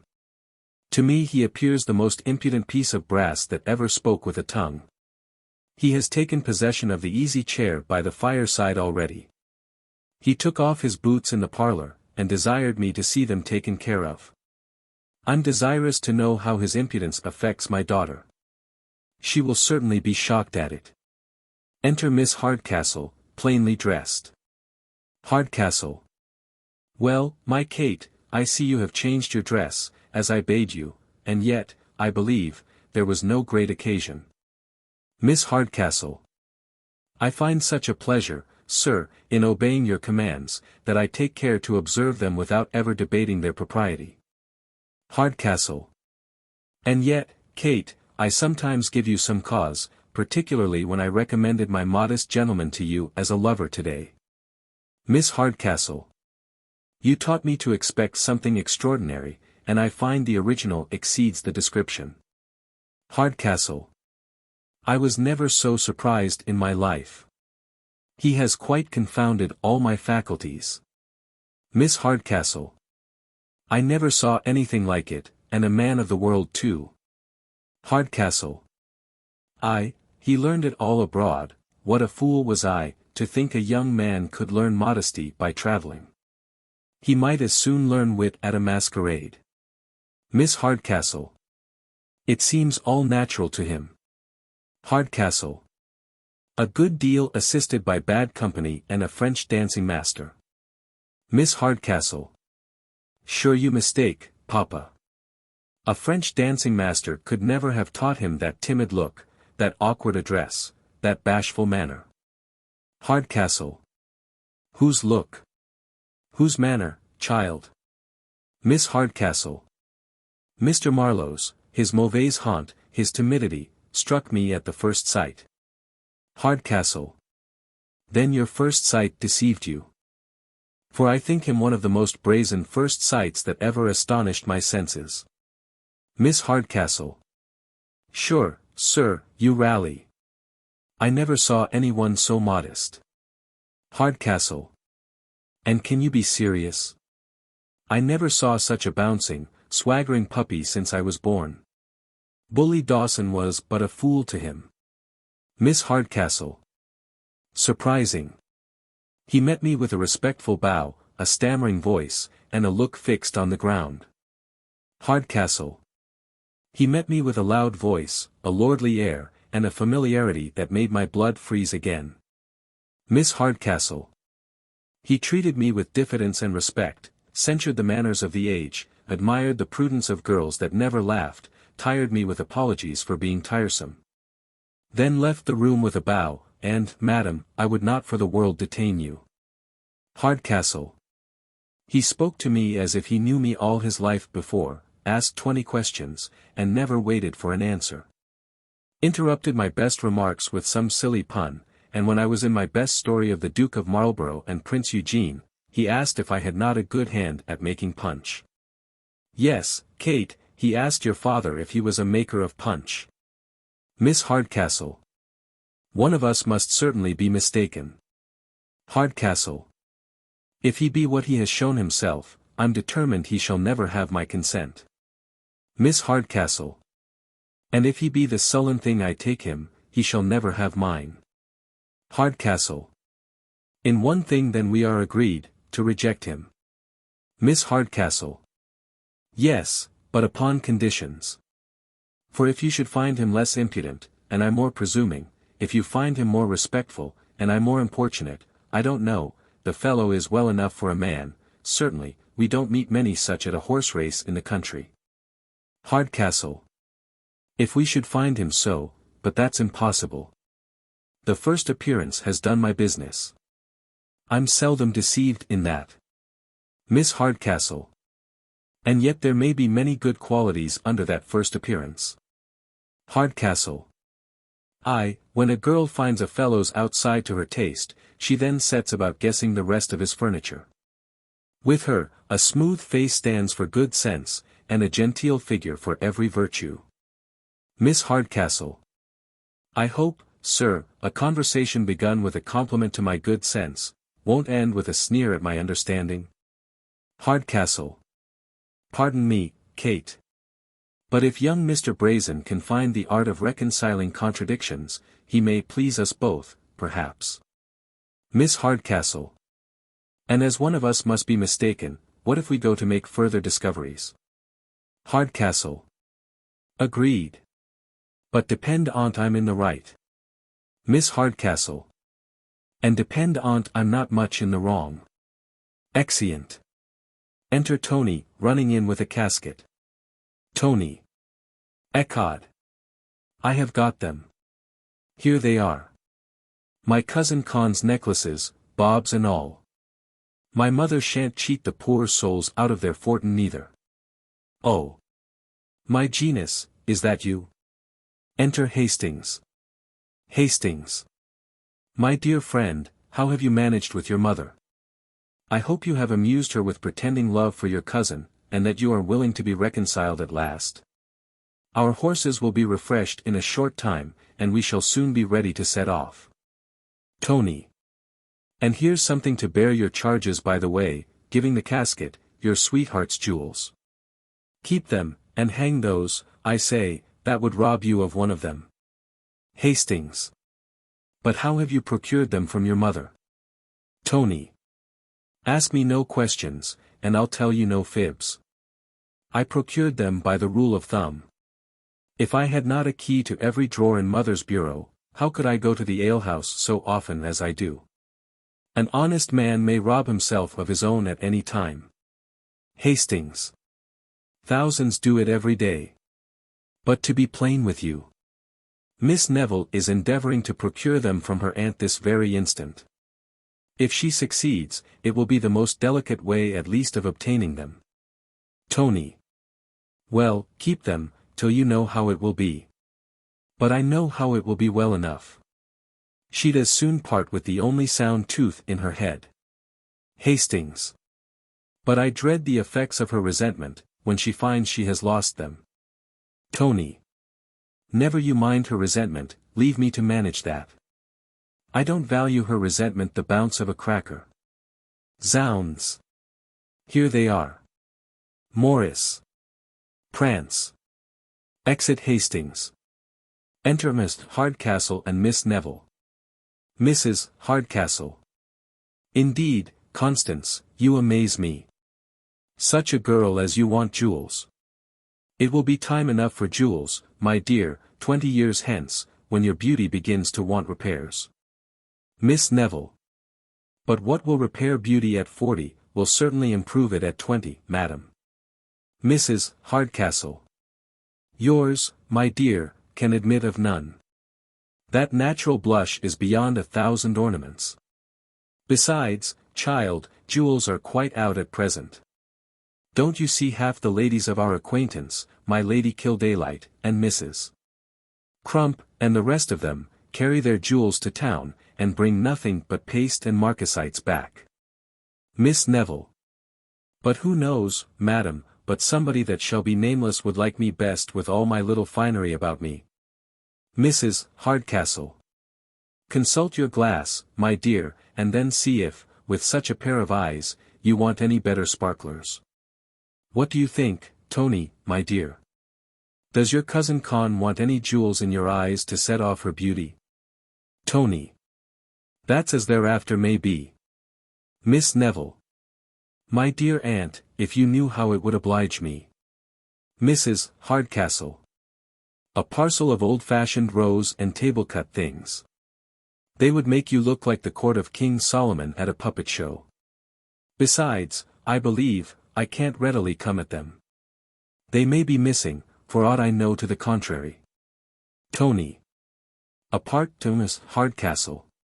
Then why don't you tell her so at once, as she's so longing for them? Tell her they're lost. It's the only way to quiet her. Say they're lost, and call me to bear witness. Mrs. Hardcastle. Apart to Tony. You know, my dear, I'm only keeping them for you. So if I say they're gone, you'll bear me witness, will you? He. Tony. Never fear me. Ecod. I'll say I saw them taken out with my own eyes. Miss Neville.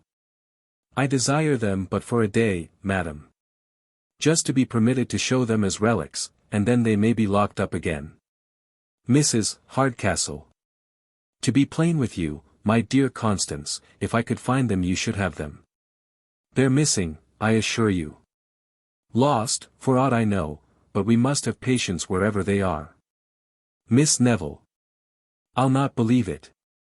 This is but a shallow pretense to deny me. I know they are too valuable to be so slightly kept, and as you are to answer for the loss. Mrs. Hardcastle. Don't be alarmed, Constance. If they be lost, I must restore an equivalent. But my son knows they are missing, and not to be found. Tony. That I can bear witness to. They are missing, and not to be found, I'll take my oath on't. Mrs. Hardcastle. You must learn resignation, my dear. For though we lose our fortune, yet we should not lose our patience. See me, how calm I am. Miss Neville. People are generally calm at the misfortunes of others. Mrs. Hardcastle. Now I wonder a girl of your good sense should waste a thought upon such trumpery. We shall soon find them, and in the meantime you shall make use of my garnets till your jewels be found. Miss Neville. I detest garnets. Mrs. Hardcastle. The most becoming things in the world to set off a clear complexion. You have often seen how well they look upon me. You shall have them. Exit. Miss Neville. I dislike them of all things. You shan't stir. Was ever anything so provoking, to mislay my own jewels, and force me to wear her trumpery? Tony. Don't be a fool. If she gives you the garnets, take what you can get. The jewels are your own already. I have stolen them out of her bureau, and she does not know it. Fly to your spark, he'll tell you more of the matter. Leave me to manage her. Miss Neville. My dear cousin. Tony. Vanish. She's here, and has missed them already. Exit Miss Neville. Zounds. How she fidgets and spits about like a Catherine wheel. Enter a Miss Hardcastle. Mrs. Hardcastle. Confusion. Thieves. Robbers. We are cheated, plundered, broke open, undone. Tony. What's the matter, Mama? I hope nothing has happened to any of the good family. Mrs. Hardcastle. We are robbed. My bureau has been broken open, the jewels taken out, and I'm undone. Tony. Oh. Is that all? Ha. Ha. Ha. By the laws, I never saw it acted better in my life. Ecod, I thought you was ruined in earnest, ha. Ha. Ha. Mrs. Hardcastle. Why, boy, I am ruined in earnest. My bureau has been broken open, and all taken away. Tony. Stick to that, ha. Ha. Ha. Stick to that. I'll bear witness, you know. Call me to bear witness. Mrs. Hardcastle. I tell you, Tony, by all that's precious, the jewels are gone, and I shall be ruined forever. Tony. Sure I know they're gone, and I'm to say so. Mrs. Hardcastle. My dearest Tony, but hear me. They're gone, I say. Tony. By the laws, mamma, you make me for to laugh, ha. Ha.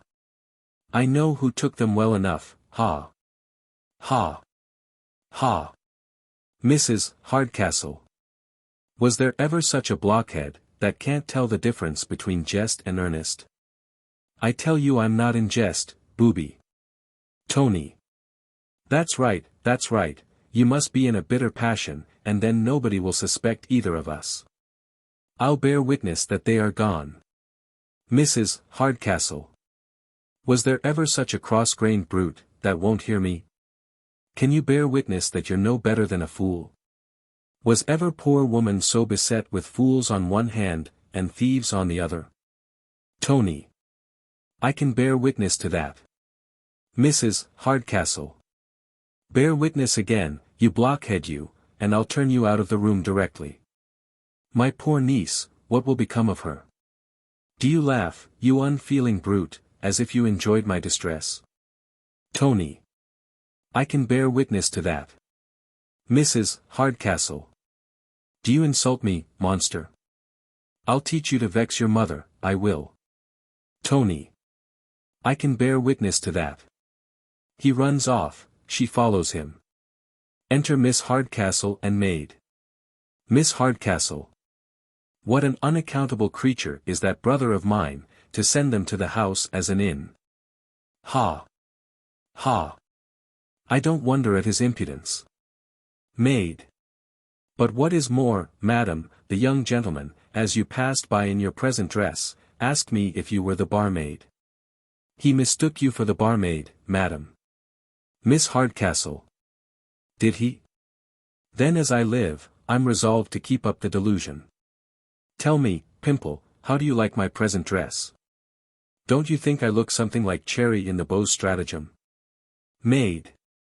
It's the dress, madam, that every lady wears in the country, but when she visits or receives company. Miss Hardcastle. And are you sure he does not remember my face or person? Maid. Certain of it. Miss Hardcastle. I vow, I thought so, for, though we spoke for some time together, yet his fears were such, that he never once looked up during the interview. Indeed, if he had, my bonnet would have kept him from seeing me. Maid. But what do you hope from keeping him in his mistake? Miss Hardcastle. In the first place I shall be seen, and that is no small advantage to a girl who brings her face to market. Then I shall perhaps make an acquaintance, and that's no small victory gained over one who never addresses any but the wildest of her sex. But my chief aim is, to take my gentleman off his guard, and, like an invisible champion of romance, examine the giant's force before I offer to combat. Maid. But you are sure you can act your part, and disguise your voice so that he may mistake that, as he has already mistaken your person? Miss Hardcastle. Never fear me. I think I have got the true bar cant. Did your honor call? Attend the lion there, pipes and tobacco for the angel the lamb has been outrageous this half hour. Maid. It will do, madam. But he's here. Exit maid. Enter Marlow. Marlow. What a bawling in every part of the house. I have scarce a moment's repose. If I go to the best room, there I find my host and his story. If I fly to the gallery, there we have my hostess with her curtsy down to the ground. I have at last got a moment to myself, and now for recollection. Walks and muses. Miss Hardcastle. Did you call, sir? Did your honor call? Marlow. Musing. As for Miss Hardcastle, she's too grave and sentimental for me. Miss Hardcastle. Did your honor call? She still places herself before him, he turning away. Marlow. No, child. Musing. Besides, from the glimpse I had of her, I think she squints. Miss Hardcastle. I'm sure, sir, I heard the bell ring. Marlow. No, no. Musing. I have pleased my father, however, by coming down, and I'll tomorrow please myself by returning. Taking out his tablets, and perusing. Miss Hardcastle. Perhaps the other gentleman called, sir. Marlow. I tell you, no. Miss Hardcastle. I should be glad to know, sir. We have such a parcel of servants. Marlow. No, no, I tell you. Looks full in her face. Yes, child, I think I did call. I wanted, I vow, child, you are vastly handsome. Miss Hardcastle. Oh la, sir, you'll make one ashamed. Marlow. Never saw a more sprightly malicious eye. Yes, yes, my dear, I did call. Have you got any of your, what d'ye call it in the house? Miss Hardcastle. No, sir, we have been out of that these 10 days. Marlow.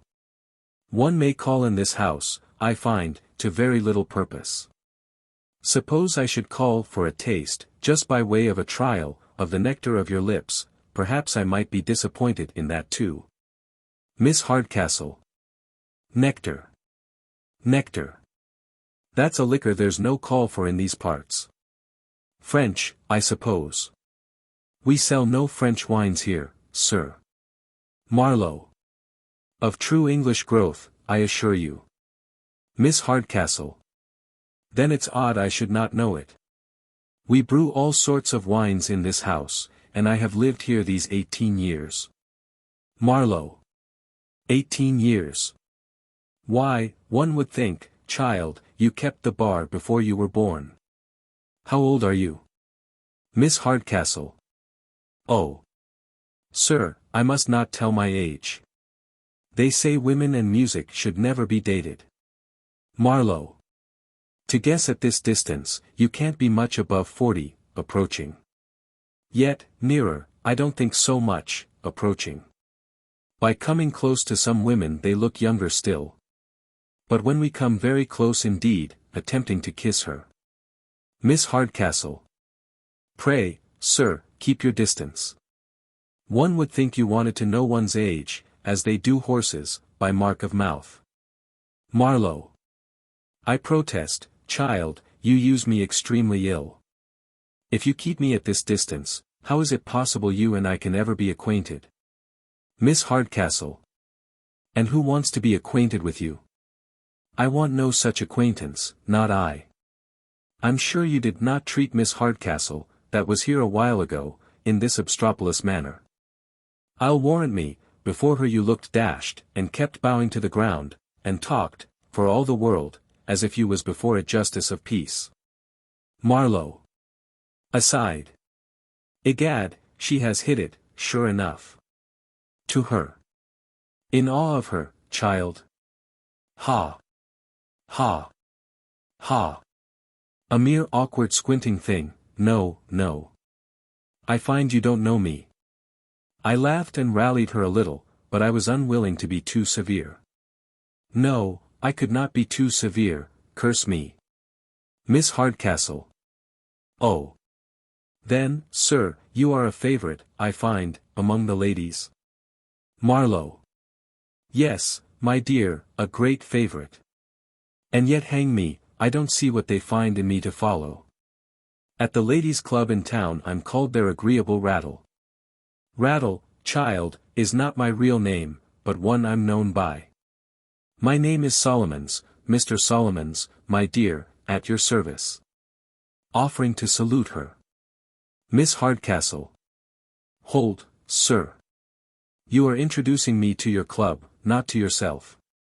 And you're so great a favorite there, you say? Marlow. Yes, my dear. There's Mrs. Mantrap, Lady Betty Blackleg, the Countess of Sligo, Mrs. Langhorns, old Miss Biddy Buckskin, and your humble servant. Keep up the spirit of the place. Miss Hardcastle. Then it's a very merry place, I suppose. Marlow. Yes, as merry as cards, supper, wine, and old women can make us. Miss Hardcastle. And their agreeable Rattle, ha. Ha. Ha. Marlow. Aside. Egad. I don't quite like this chit. She looks knowing, methinks. You laugh, child. Miss Hardcastle. I can't but laugh, to think what time they all have for minding their work or their family. Marlow. Aside. All's well, she don't laugh at me. To her. Do you ever work, child? Miss Hardcastle. Sure. There's not a screen or quilt in the whole house but what can bear witness to that. Marlow. Odd so. Then you must show me your embroidery. I embroider and draw patterns myself a little. If you want a judge of your work, you must apply to me. Seizing her hand. Miss Hardcastle. But the colors do not look well by candlelight. You shall see all in the morning. Struggling. Marlow. And why not now, my angel? Such beauty fires beyond the power of resistance. Shaw. The father here. My old luck, I never nicked 7 that I did not throw Ames ace 3 times following. Exit Marlow. Enter Hardcastle, who stands in surprise. Hardcastle. So, madam. So, I find this is your modest lover. This is your humble admirer, that kept his eyes fixed on the ground, and only adored at humble distance. Kate, art thou not ashamed to deceive your father so? Miss Hardcastle. Never trust me, dear papa, but he's still the modest man I first took him for, you'll be convinced of it as well as I. Hardcastle. By the hand of my body, I believe his impudence is infectious. Didn't I see him seize your hand? Didn't I see him haul you about like a milkmaid? And now you talk of his respect and his modesty, forsooth. Miss Hardcastle. But if I shortly convince you of his modesty, that he has only the faults that will pass off with time, and the virtues that will improve with age, I hope you'll forgive him. Hardcastle. The girl would actually make one run mad. I tell you, I'll not be convinced. I am convinced. He has scarce been 3 hours in the house, and he has already encroached on all my prerogatives. You may like his impudence, and call it modesty. But my son-in-law, madam, must have very different qualifications. Miss Hardcastle. Sir, I ask but this night to convince you. Hardcastle. You shall not have half the time, for I have thoughts of turning him out this very hour. Miss Hardcastle. Give me that hour then, and I hope to satisfy you. Hardcastle. Well, an hour let it be then. But I'll have no trifling with your father. All fair and open, do you mind me? Miss Hardcastle. I hope, sir, you have ever found that I considered your commands as my pride, for your kindness is such, that my duty as yet has been inclination. Exeunt. Act the 4th. Enter Hastings and Miss Neville. Hastings. You surprise me. Sir Charles Marlow expected here this night. Where have you had your information? Miss Neville. You may depend upon it. I just saw his letter to Mr. Hardcastle, in which he tells him he intends setting out a few hours after his son. Hastings. Then, my Constance, all must be completed before he arrives. He knows me, and should he find me here, would discover my name, and perhaps my designs, to the rest of the family. Miss Neville. The jewels, I hope, are safe. Hastings. Yes, yes, I have sent them to Marlow, who keeps the keys of our baggage. In the meantime, I'll go to prepare matters for our elopement. I have had the squire's promise of a fresh pair of horses. And if I should not see him again, will write him further directions. Exit. Miss Neville. Well. Success attend you. In the meantime I'll go and amuse my aunt with the old pretense of a violent passion for my cousin. Exit. Enter Marlow, followed by a servant. Marlow. I wonder what Hastings could mean by sending me so valuable a thing as a casket to keep for him, when he knows the only place I have is the seat of a post-coach at an inn door. Have you deposited the casket with the landlady, as I ordered you? Have you put it into her own hands? Servant. Yes, your honor. Marlow. She said she'd keep it safe, did she? Servant. Yes, she said she'd keep it safe enough. She asked me how I came by it, and she said she had a great mind to make me give an account of myself. Exit servant. Marlow. Ha. Ha. Ha. They're safe, however. What an unaccountable set of beings have we got amongst. This little barmaid though runs in my head most strangely, and drives out the absurdities of all the rest of the family. She's mine, she must be mine, or I'm greatly mistaken. Enter Hastings. Hastings. Bless me. I quite forgot to tell her that I intended to prepare at the bottom of the garden. Marlow here, and in spirits too. Marlow. Give me joy, George. Crown me, shadow me with laurels. Well, George, after all, we modest fellows don't want for success among the women. Hastings. Some women, you mean. But what success has your honor's modesty been crowned with now, that it grows so insolent upon us? Marlow. Didn't you see the tempting, brisk, lovely little thing, that runs about the house with a bunch of keys to its girdle? Hastings. Well, and what then? Marlow. She's mine, you rogue you. Such fire, such motion, such eyes, such lips, but, egad. She would not let me kiss them though. Hastings. But are you so sure, so very sure of her? Marlow. Why, man, she talked of showing me her work above stairs, and I am to improve the pattern. Hastings. But how can you, Charles, go about to rob a woman of her honor? Marlow. Pshaw. Pshaw. We all know the honor of the barmaid of an inn.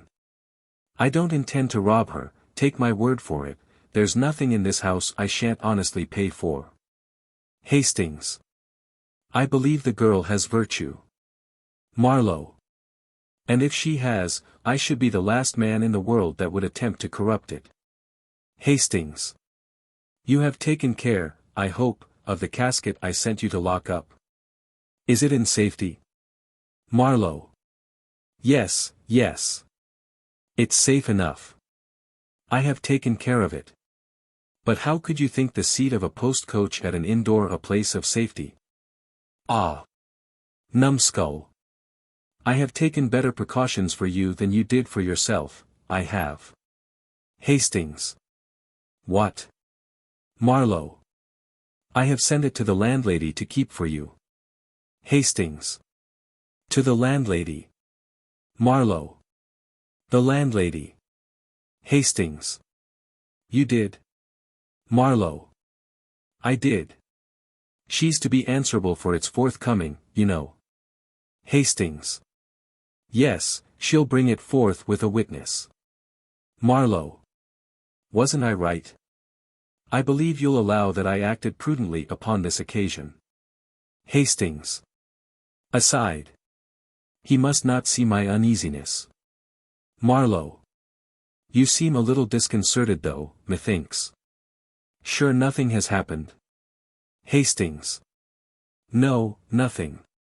Never was in better spirits in all my life. And so you left it with the landlady, who, no doubt, very readily undertook the charge. Marlow. Rather too readily. For she not only kept the casket, but, through her great precaution, was going to keep the messenger too. Ha! Ha! Ha! Hastings. He. They're safe, however. Marlow. As a guinea in a miser's purse. Hastings. Aside. So now all hopes of fortune are at an end, and we must set off without it. To him. Well, Charles, I'll leave you to your meditations on the pretty barmaid, and, he. May you be as successful for yourself, as you have been for me. Exit. Marlow. Thank ye, George, I ask no more. Ha! Ha! Ha! Enter Hardcastle. Hardcastle. I no longer know my own house. It's turned all topsy-turvy. His servants have got drunk already. I'll bear it no longer. And yet, from my respect for his father, I'll be calm. To him. Mr. Marlow, your servant. I'm your very humble servant. Bowing low. Marlow. Sir, your humble servant. Aside. What's to be the wonder now? Hardcastle. I believe, sir, you must be sensible, sir, that no man alive ought to be more welcome than your father's son, sir. I hope you think so. Marlow. I do from my soul, sir. I don't want much entreaty. I generally make my father's son welcome wherever he goes. Hardcastle. I believe you do, from my soul, sir. But though I say nothing to your own conduct, that of your servants is insufferable. Their manner of drinking is setting a very bad example in this house, I assure you. Marlow. I protest, my very good sir, that is no fault of mine. If they don't drink as they ought, they are to blame. I ordered them not to spare the cellar. I did, I assure you. To the side scene. Here, let one of my servants come up. To him.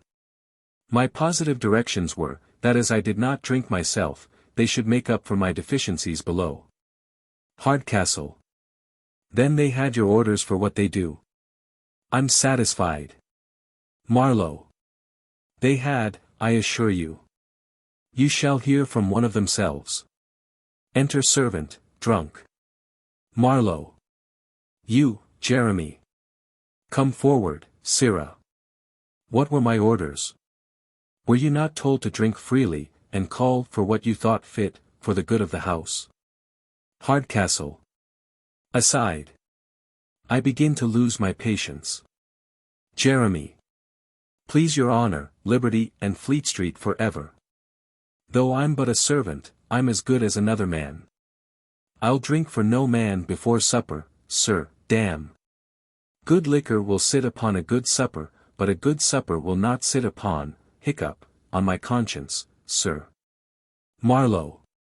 You see, my old friend, the fellow is as drunk as he can possibly be. I don't know what you'd have more, unless you'd have the poor devil soused in a beer barrel. Hardcastle.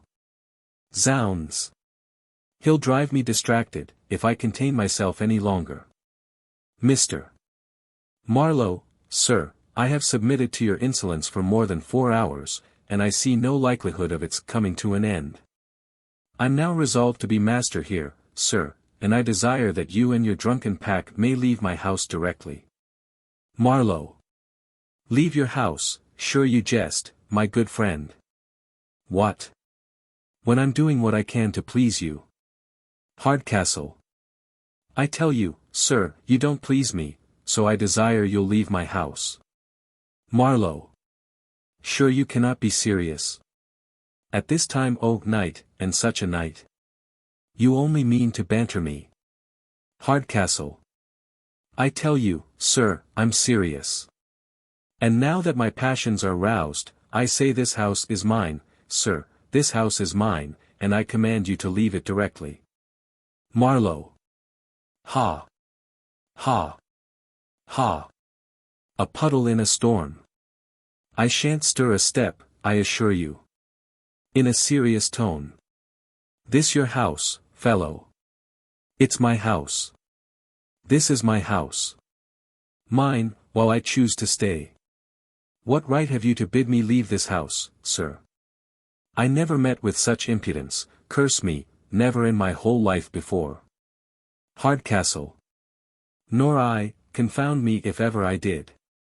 To come to my house, to call for what he likes, to turn me out of my own chair, to insult the family, to order his servants to get drunk, and then to tell me, this house is mine, sir.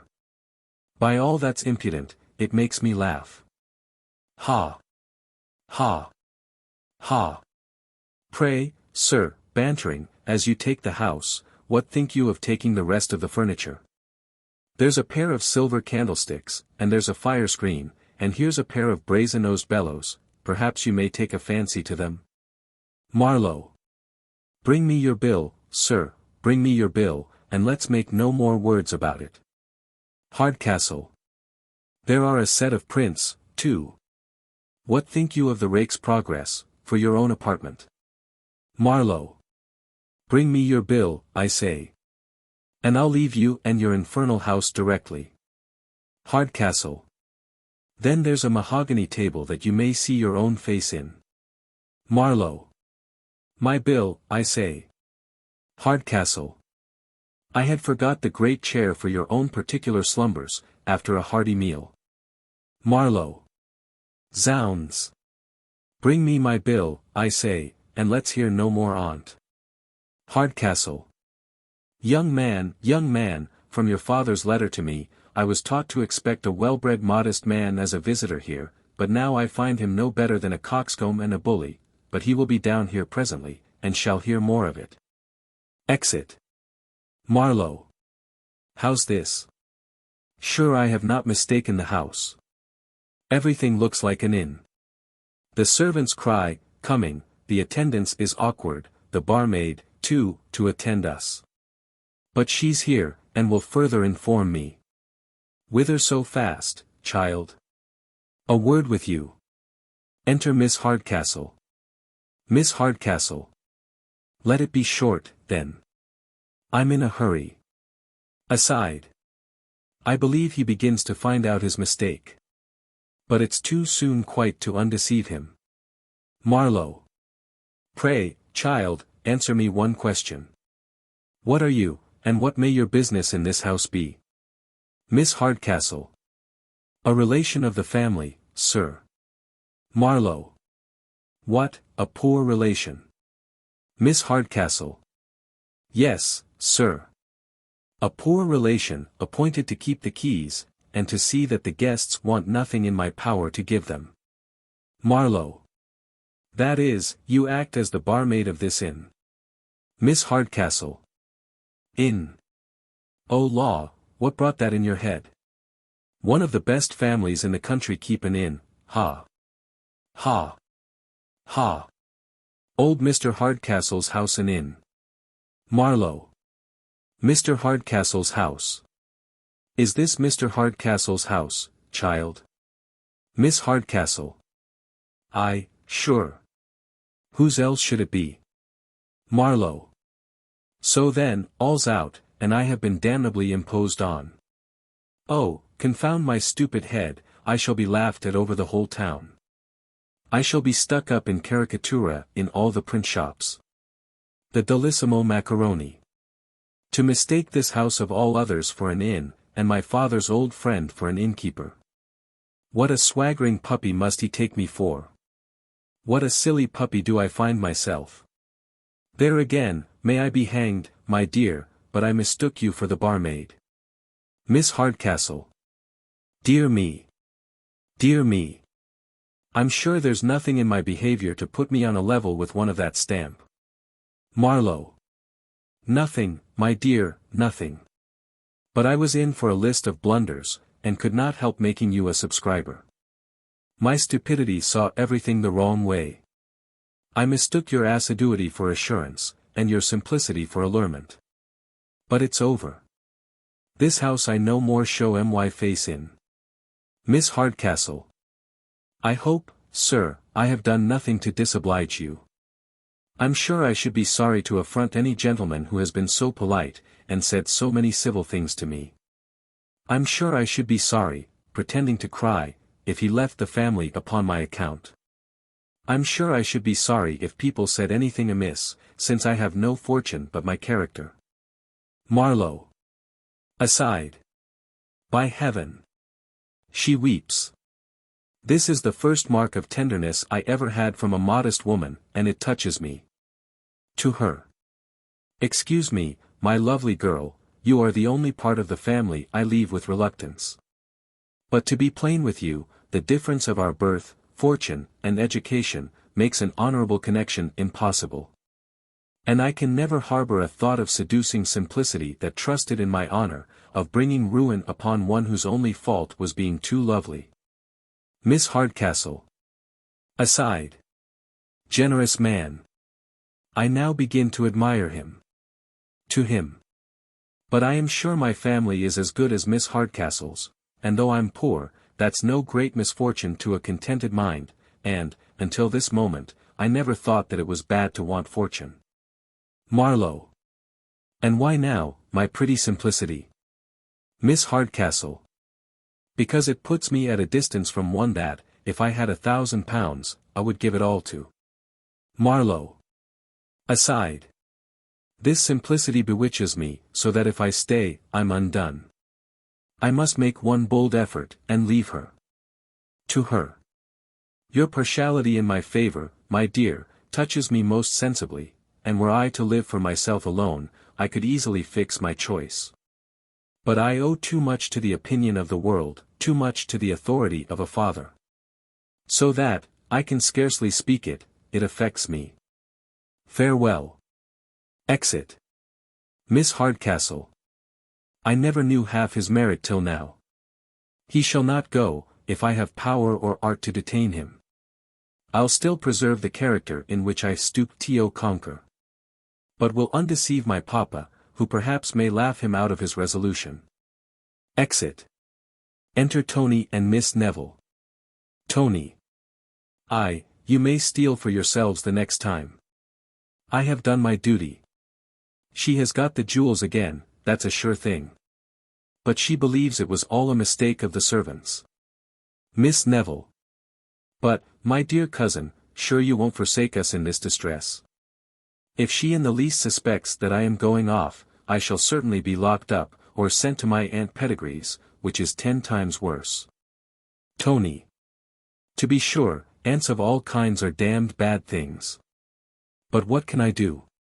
I have got you a pair of horses that will fly like Whistlejacket, and I'm sure you can't say but I have courted you nicely before her face. Here she comes, we must court a bit or two more, for fear she should suspect us. They retire, and seem to fondle. Enter Miss Hardcastle. Mrs. Hardcastle. Well, I was greatly fluttered, to be sure. But my son tells me it was all a mistake of the servants. I shan't be easy, however, till they are fairly married, and then let her keep her own fortune. But what do I see? Fondling together, as I'm alive. I never saw Tony so sprightly before. Ah! Have I caught you, my pretty doves? What, billing, exchanging stolen glances and broken murmurs? Ah! Tony! As for murmurs, mother, we grumble a little now and then, to be sure. But there's no love lost between us. Mrs. Hardcastle. A mere sprinkling, Tony, upon the flame, only to make it burn brighter. Miss Neville. Cousin Tony promises to give us more of his company at home. Indeed, he shan't leave us any more. It won't leave us, Cousin Tony, will it? Tony. Oh. It's a pretty creature. No, I'd sooner leave my horse in a pound, than leave you when you smile upon one so. Your laugh makes you so becoming. Miss Neville. Agreeable cousin. Who can help admiring that natural humor, that pleasant, broad, red, thoughtless, patting his cheek, ah. It's a bold face. Mrs. Hardcastle. Pretty innocence. Tony. I'm sure I always loved Cousin Con. Hazel eyes, and her pretty long fingers, that she twists this way and that over the haspicals, like a parcel of bobbins. Mrs. Hardcastle. Ah! He would charm the bird from the tree. I was never so happy before. My boy takes after his father, poor Mr. Lumpkin, exactly. The jewels, my dear Con, shall be yours incontinently. You shall have them. Isn't he a sweet boy, my dear? You shall be married tomorrow, and will put off the rest of his education, like Dr. Drowsy's sermons, to a fitter opportunity. Enter Diggory. Diggory. Where's the squire? I have got a letter for your worship. Tony. Give it to my mamma. She reads all my letters first. Diggory. I had orders to deliver it into your own hands. Tony. Who does it come from? Diggory. Your worship mun ask that the letter itself. Tony. I could wish to know though, turning the letter, and gazing on it. Miss Neville. Aside. Undone. Undone. A letter to him from Hastings. I know the hand. If my aunt sees it, we are ruined forever. I'll keep her employed a little if I can. To Miss Hardcastle. But I have not told you, madam, of my cousin's smart answer just now to Mr. Marlow. We so laughed that, you must know, madam. This way a little, for he must not hear us. They confer. Tony. Still gazing. A damned cramped piece of penmanship, as ever I saw in my life. I can read your print hand very well. But here are such handles, and shanks, and dashes, that one can scarce tell the head from the tail. To Anthony Lumpkin, Esquire. It's very odd, I can read the outside of my letters, where my own name is, well enough, but when I come to open it, it's all buzz. That's hard, very hard, for the inside of the letter is always the cream of the correspondence. Mrs. Hardcastle. Ha. Ha. Ha. Very well, very well. And so my son was too hard for the philosopher. Miss Neville. Yes, madam, but you must hear the rest, madam. A little more this way, or he may hear us. You'll hear how he puzzled him again. Mrs. Hardcastle. He seems strangely puzzled now himself, methinks. Tony. Still gazing. A damned up and down hand, as if it was disguised in liquor. Reading. Dear sir, that's that. Then there's an M, an AT, and an S, but whether the next be an izzard, or an R, confound me, I cannot tell. Mrs. Hardcastle. What's that, my dear? Can I give you any assistance? Miss Neville. Pray, aunt, let me read it. Nobody reads a cramp hand better than I, twitching the letter from him. Do you know who it is from? Tony. Can't tell, except from Dick Ginger, the feeder. Miss Neville. So it is. Pretending to read. Dear Squire, hoping that you're in health, as I am at this present. The gentleman of the Shake Bag Club has cut the gentleman of Goose Green quite out of feather.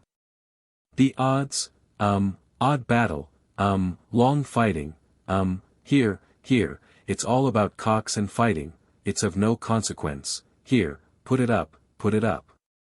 Thrusting the crumpled letter upon him. Tony. But I tell you, miss, it's of all the consequence in the world. I would not lose the rest of it for a guinea. Here, mother, do you make it out? Of no consequence. Giving Miss Hardcastle the letter. Mrs. Hardcastle. How's this? Reads.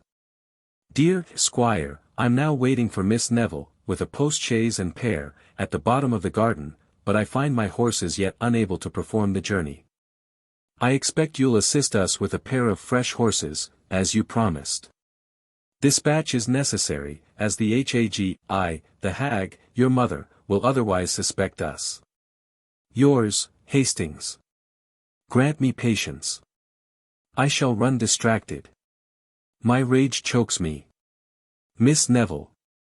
I hope, madam, you'll suspend your resentment for a few moments, and not impute to me any impertinence, or sinister design, that belongs to another. Mrs. Hardcastle. Curtsying very low. Fine spoken, madam, you are most miraculously polite and engaging, and quite the very pink of courtesy and circumspection, madam. Changing her tone. And you great ill-fashioned oaf, with scarce sense enough to keep your mouth shut, were you, too, joined against me? But I'll defeat all your plots in a moment. As for you, madam, since you have got a pair of fresh horses ready, it would be cruel to disappoint them.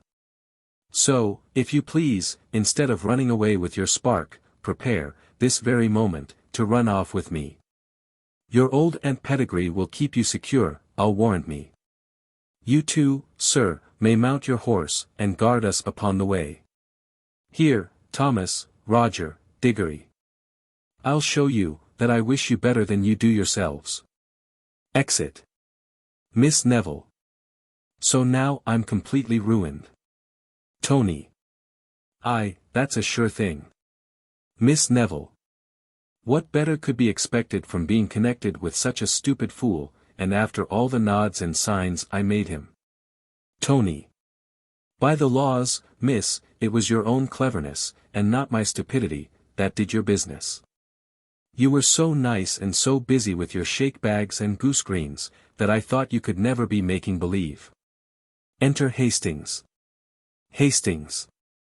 So, sir, I find by my servant, that you have shown my letter, and betrayed us.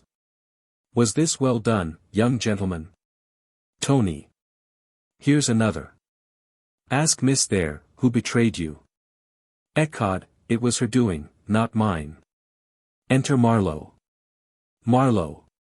So I have been finely used here among you. Rendered contemptible, driven into ill manners, despised, insulted, laughed at. Tony. Here's another. We shall have old Bedlam broke loose presently. Miss Neville. And there, sir, is the gentleman to whom we all owe every obligation. Marlow. What can I say to him, a mere boy, an idiot, whose ignorance and age are a protection? Hastings. A poor contemptible booby, that would but disgrace correction. Miss Neville. Yet with cunning and malice enough to make himself merry with all our embarrassments. Hastings. An insensible cub. Marlow. Replete with tricks and mischief. Tony. Baw. Damn, but I'll fight you both, one after the other, with baskets. Marlow. As for him, he's below resentment. But your conduct, Mr. Hastings, requires an explanation. You knew of my mistakes, yet would not undeceive me. Hastings. Tortured as I am with my own disappointments, is this a time for explanations? It is not friendly, Mr. Marlow. Marlow. But, sir. Miss Neville. Mr. Marlow, we never kept on your mistake till it was too late to undeceive you. Enter servant. Servant. My mistress desires you'll get ready immediately, madam. The horses are putting to. Your hat and things are in the next room. We are to go 30 miles before morning. Exit servant. Miss Neville. Well, well, I'll come presently. Marlow. To Hastings. Was it well done, sir, to assist in rendering me ridiculous? To hang me out for the scorn of all my acquaintance? Depend upon it, sir, I shall expect an explanation. Hastings. Was it well done, sir, if you're upon that subject, to deliver what I entrusted to yourself, to the care of another, sir? Miss Neville. Mr. Hastings. Mr. Marlow. Why will you increase my distress by this groundless dispute? I implore, I entreat you. Enter servant. Servant. Your cloak, madam. My mistress is impatient. Exit servant. Miss Neville. I come. Pray be pacified. If I leave you thus, I shall die with apprehension. Enter servant. Servant. Your fan, muff, and gloves, madam. The horses are waiting. Miss Neville. Oh, Mr. Marlow. If you knew what a scene of constraint and ill nature lies before me, I'm sure it would convert your resentment into pity. Marlow. I'm so distracted with a variety of passions, that I don't know what I do. Forgive me, madam. George, forgive me. You know my hasty temper, and should not exasperate it.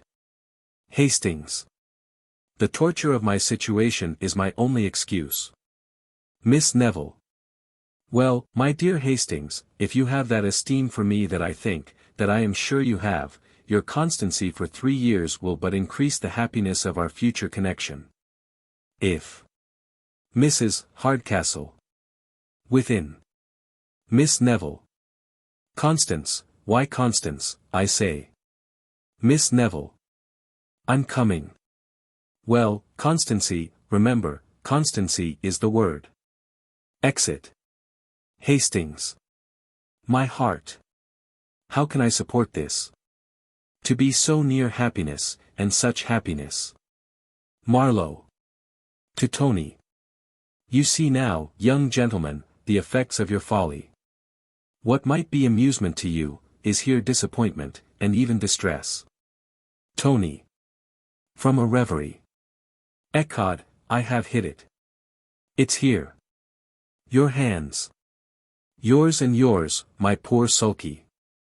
My boots there, ho, meet me 2 hours hence at the bottom of the garden, and if you don't find Tony Lumpkin a more good-natured fellow than you thought for, I'll give you leave to take my best horse, and bet Bouncer into the bargain. Come along. My boots, ho. Exeunt. Act the 5th. Scene continued. Enter Hastings and servant. Hastings. You saw the old lady and Mississippi Neville drive off, you say? Servant. Yes, your honor. They went off in a post-coach, and the young squire went on horseback. They're 30 miles off by this time. Hastings. Then all my hopes are over. Servant. Yes, sir. Old Sir Charles has arrived. He and the old gentleman of the house have been laughing at Mr. Marlow's mistake this half-hour. They are coming this way. Hastings. Then I must not be seen. So now to my fruitless appointment at the bottom of the garden. This is about the time. Exit. Enter Sir Charles and Hardcastle. Hardcastle. Ha. Ha. Ha. The peremptory tone in which he sent forth his sublime commands. Sir Charles. And the reserve with which I suppose he treated all your advances. Hardcastle. And yet he might have seen something in me above a common innkeeper, too. Sir Charles. Yes, Dick, but he mistook you for an uncommon innkeeper, ha. Ha. Ha. Hardcastle. Well, I'm in too good spirits to think of anything but joy. Yes, my dear friend, this union of our families will make our personal friendships hereditary, and though my daughter's fortune is but small. Sir Charles. Why, Dick, will you talk of fortune to me? My son is possessed of more than a competence already, and can want nothing but a good and virtuous girl to share his happiness and increase it. If they like each other, as you say they do. Hardcastle. If, man. I tell you they do like each other. My daughter as good as told me so. Sir Charles. But girls are apt to flatter themselves, you know. Hardcastle. I saw him grasp her hand in the warmest manner myself, and here he comes to put you out of your ifs, I warrant him. Enter Marlow. Marlow. I come, sir, once more, to ask pardon for my strange conduct. I can scarce reflect on my insolence without confusion. Hardcastle. Tut, boy, a trifle. You take it too gravely. An hour or two's laughing with my daughter will set all to rights again. She'll never like you the worse for it. Marlow. Sir, I shall be always proud of her approbation. Hardcastle. Approbation is but a cold word, Mr. Marlow. If I am not deceived, you have something more than approbation thereabouts. You take me. Marlow. Really, sir, I have not that happiness. Hardcastle. Come, boy, I'm an old fellow, and know what's what as well as you that are younger. I know what has passed between you, but mum. Marlow. Sure, sir, nothing has passed between us but the most profound respect on my side, and the most distant reserve on hers. You don't think, sir, that my impudence has been passed upon all the rest of the family. Hardcastle. Impudence. No, I don't say that, not quite impudence, though girls like to be played with, and rumpled a little too, sometimes. But she has told no tales, I assure you. Marlow. I never gave her the slightest cause. Hardcastle. Well, well, I like modesty in its place well enough. But this is overacting, young gentleman. You may be open. Your father and I will like you all the better for it. Marlow. May I die, sir, if I ever. Hardcastle. I tell you, she don't dislike you. And as I'm sure you like her. Marlow. Dear sir, I protest, sir. Hardcastle. I see no reason why you should not be joined as fast as the parson can tie you. Marlow. But hear me, sir. Hardcastle. Your father approves the match, I admire it. Every moment's delay will be doing mischief. So. Marlow. But why won't you hear me? By all that's just and true, I never gave Miss Hardcastle the slightest mark of my attachment, or even the most distant hint to suspect me of affection. We had but one interview, and that was formal, modest, and uninteresting. Hardcastle. Aside. This fellow's formal modest impudence is beyond bearing. Sir Charles. And you never grasped her hand, or made any protestations. Marlow. As heaven is my witness, I came down in obedience to your commands. I saw the lady without emotion, and parted without reluctance. I hope you'll exact no farther proofs of my duty, nor prevent me from leaving a house in which I suffer so many mortifications. Exit. Sir Charles. I'm astonished at the air of sincerity with which he parted. Hardcastle. And I'm astonished at the deliberate intrepidity of his assurance. Sir Charles. I dare pledge my life and honor upon his truth. Hardcastle. Here comes my daughter, and I would stake my happiness upon her veracity. Enter Miss Hardcastle. Hardcastle. Kate, come hither, child. Answer us sincerely and without reserve, has Mr. Marlow made you any professions of love and affection? Miss Hardcastle. The question is very abrupt, sir. But since you require unreserved sincerity, I think he has. Hardcastle. To Sir Charles. You see. Sir Charles. And pray, madam, have you and my son had more than one interview? Miss Hardcastle. Yes, sir, several. Hardcastle. To Sir Charles. You see. Sir Charles. But did he profess any attachment? Miss Hardcastle. A lasting one. Sir Charles. Did he talk of love? Miss Hardcastle. Much, sir. Sir Charles. Amazing. And all this formally? Miss Hardcastle. Formally. Hardcastle. Now, my friend, I hope you are satisfied. Sir Charles. And how did he behave, madam? Miss Hardcastle. As most professed admirers do, said some civil things of my face, talked much of his want of merit, and the greatness of mine. Mentioned his heart, gave a short tragedy speech, and ended with pretended rapture. Sir Charles. Now I'm perfectly convinced, indeed. I know his conversation among women to be modest and submissive, this forward canting ranting manner by no means describes him, and, I am confident, he never sat for the picture. Miss Hardcastle. Then, what, sir, if I should convince you to your face of my sincerity? If you and my papa, in about half an hour, will place yourselves behind that screen, you shall hear him declare his passion to me in person. Sir Charles. Agreed. And if I find him what you describe, all my happiness in him must have an end. Exit. Miss Hardcastle. And if you don't find him what I describe, I fear my happiness must never have a beginning. Exeunt. Scene changes to the back of the garden. Enter Hastings. Hastings. What an idiot am I, to wait here for a fellow who probably takes a delight in mortifying me. He never intended to be punctual, and I'll wait no longer. What do I see? It is he. And perhaps with news of my Constance. Enter Tony, booted and spattered. Hastings. My honest squire. I now find you a man of your word. This looks like friendship. Tony. I'm your friend, and the best friend you have in the world, if you knew but all. This riding by night, by the by, is cursedly tiresome. It has shook me worse than the basket of a stagecoach. Hastings. But how? Where did you leave your fellow travelers? Are they in safety? Are they housed?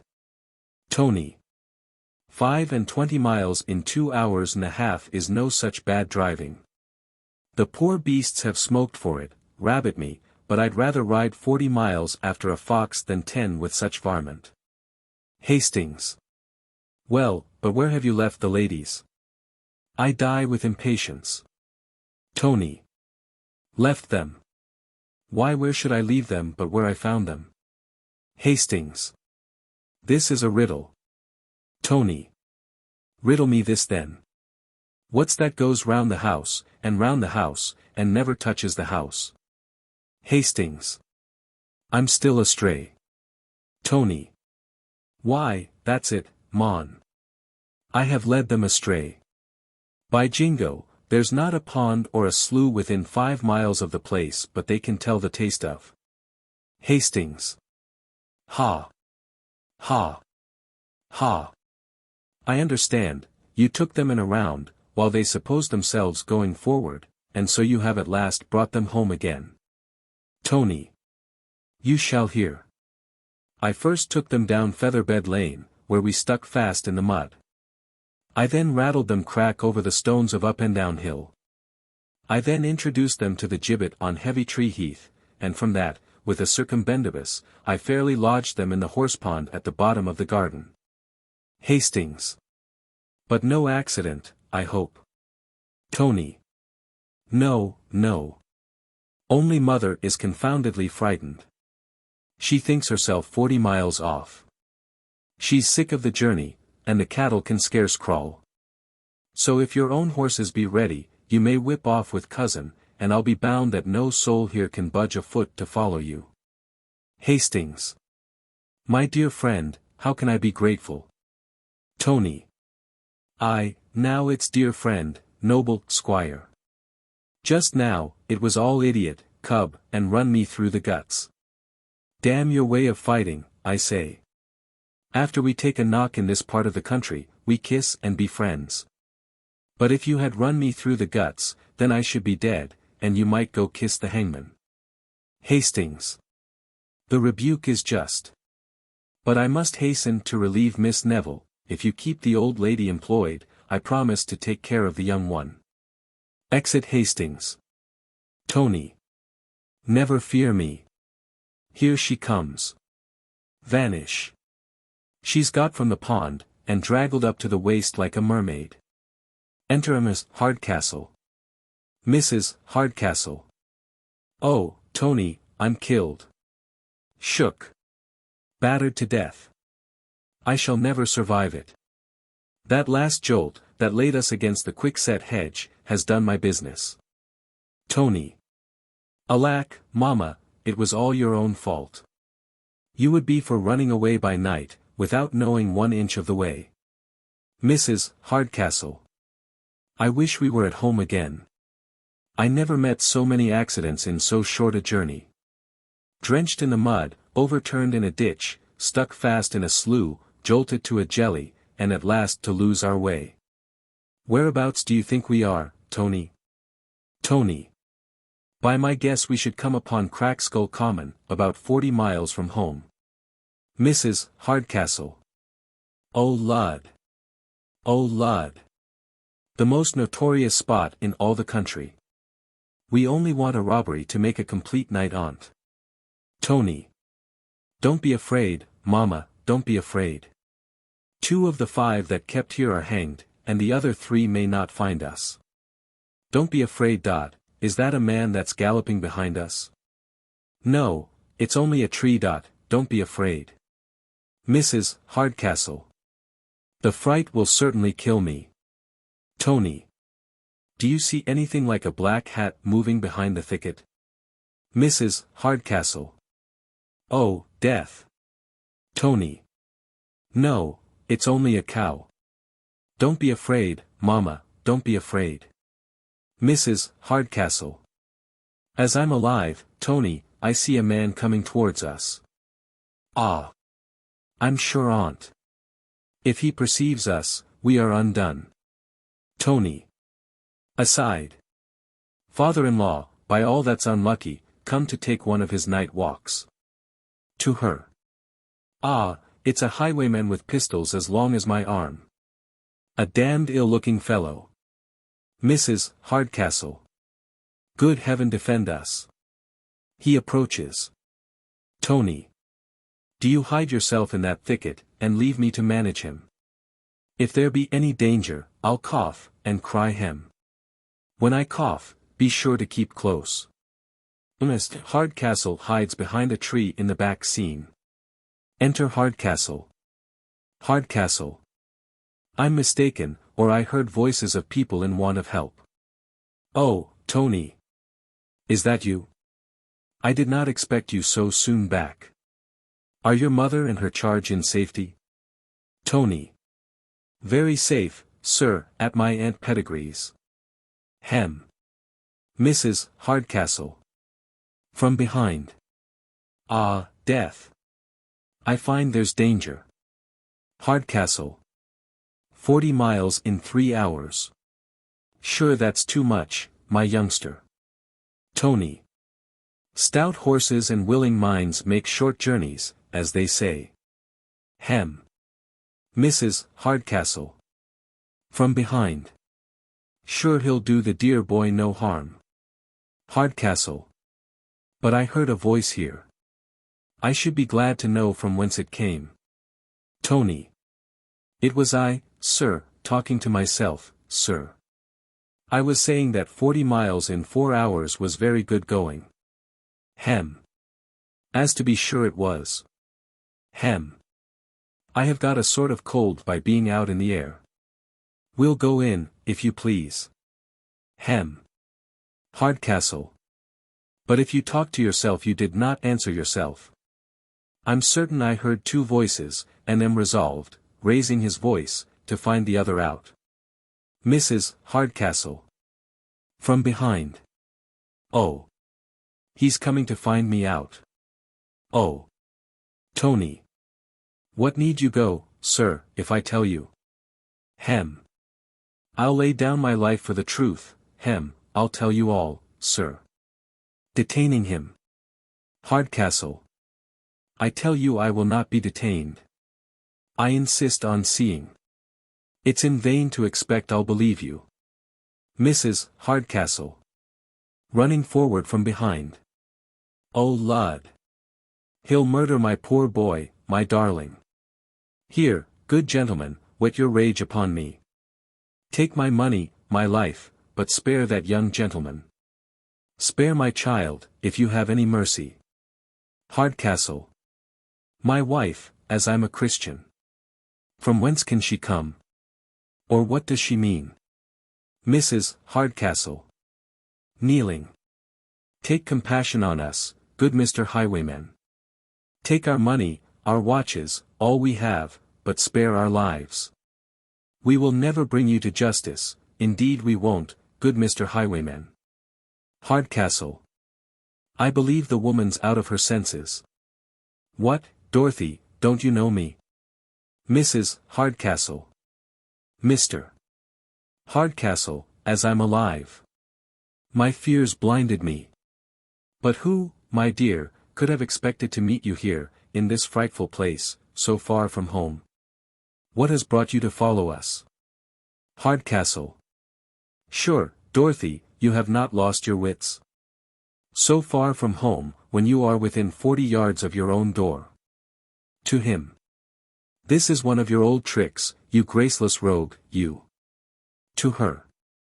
Don't you know the gate, and the mulberry tree, and don't you remember the horsepond, my dear? Mrs. Hardcastle. Yes, I shall remember the horsepond as long as I live, I have caught my death in it. To Tony.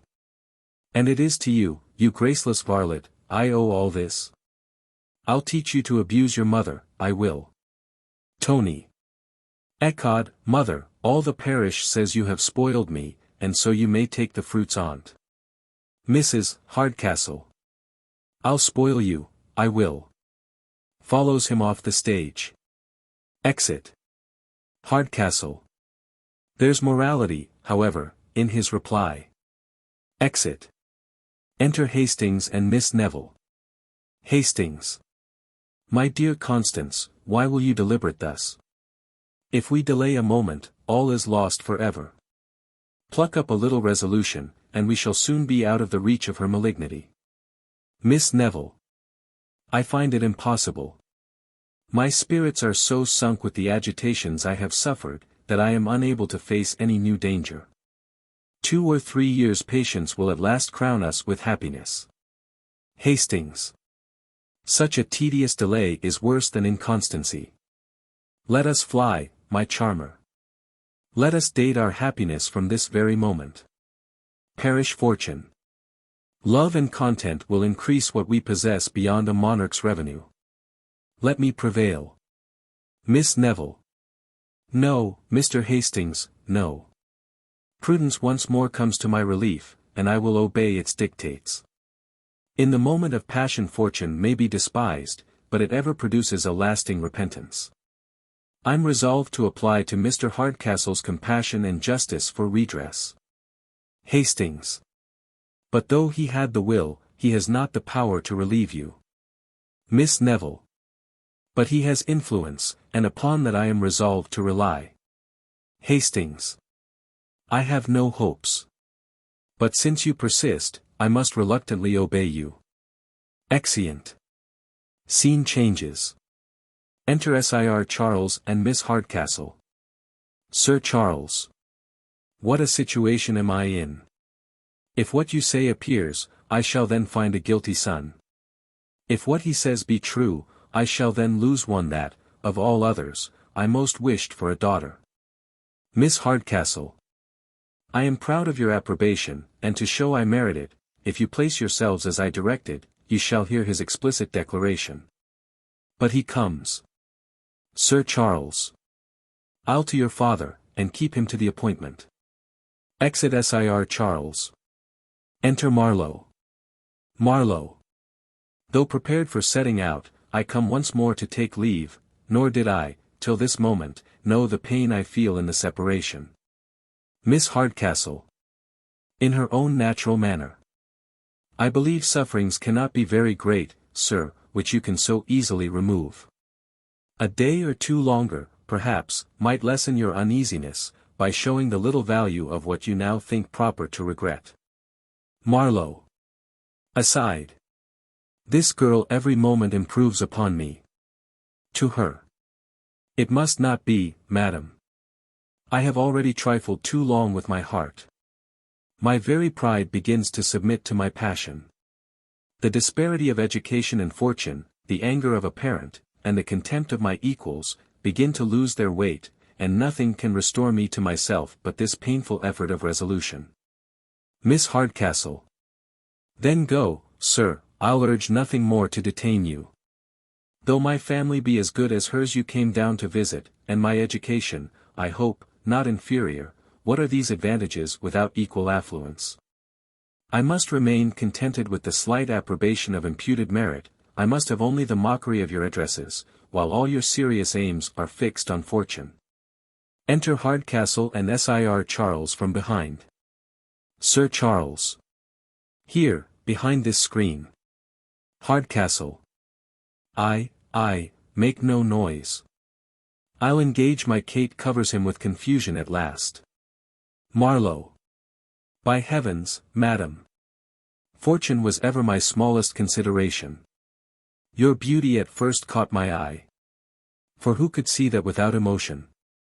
But every moment that I converse with you steals in some new grace, heightens the picture, and gives it stronger expression.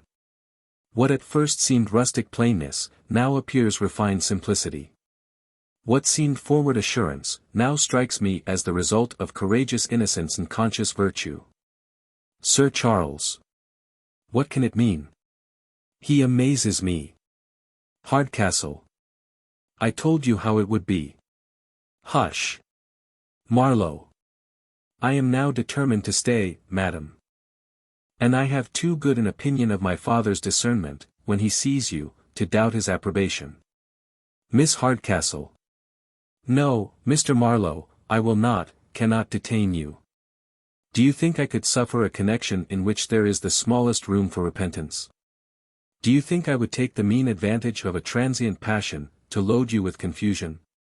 Do you think I could ever relish that happiness which was acquired by lessening yours? Marlow. By all that's good, I can have no happiness but what's in your power to grant me. Nor shall I ever feel repentance but in not having seen your merits before. I will stay even contrary to your wishes, and though you should persist to shun me, I will make my respectful assiduities atone for the levity of my past conduct. Miss Hardcastle. Sir, I must entreat you'll desist. As our acquaintance began, so let it end, in indifference. I might have given an hour or two to levity, but seriously, Mr. Marlow, do you think I could ever submit to a connection where I must appear mercenary, and you imprudent? Do you think I could ever catch at the confident addresses of a secure admirer? Marlow. Kneeling. Does this look like security?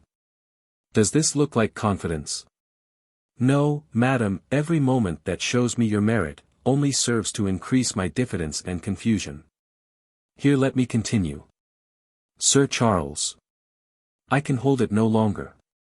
Charles, Charles, how hast thou deceived me? Is this your indifference, your uninteresting conversation? Hardcastle. Your cold contempt, your formal interview. What have you to say now?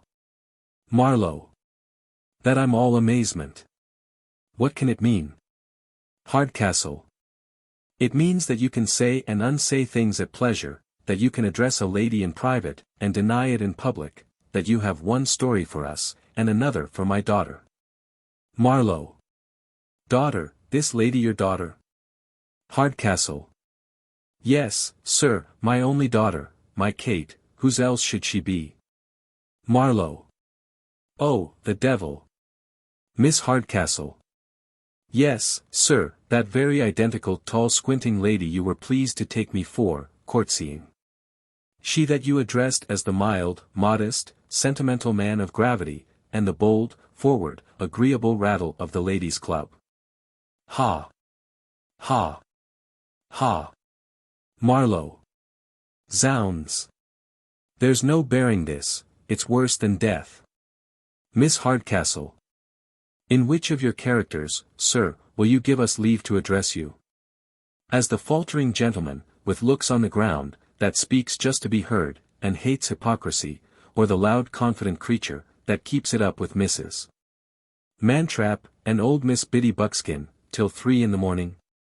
Ha! Ha! Ha! Marlow. Oh, curse on my noisy head. I never attempted to be impudent yet, that I was not taken down. I must be gone. Hardcastle. By the hand of my body, but you shall not.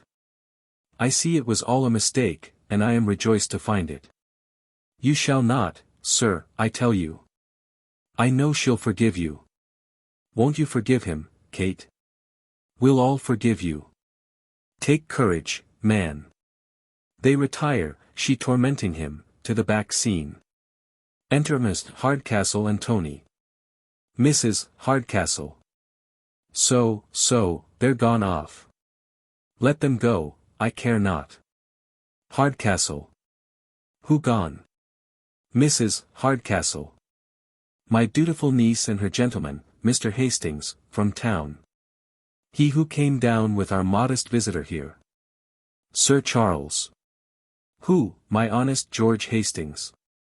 As worthy a fellow as lives, and the girl could not have made a more prudent choice. Hardcastle.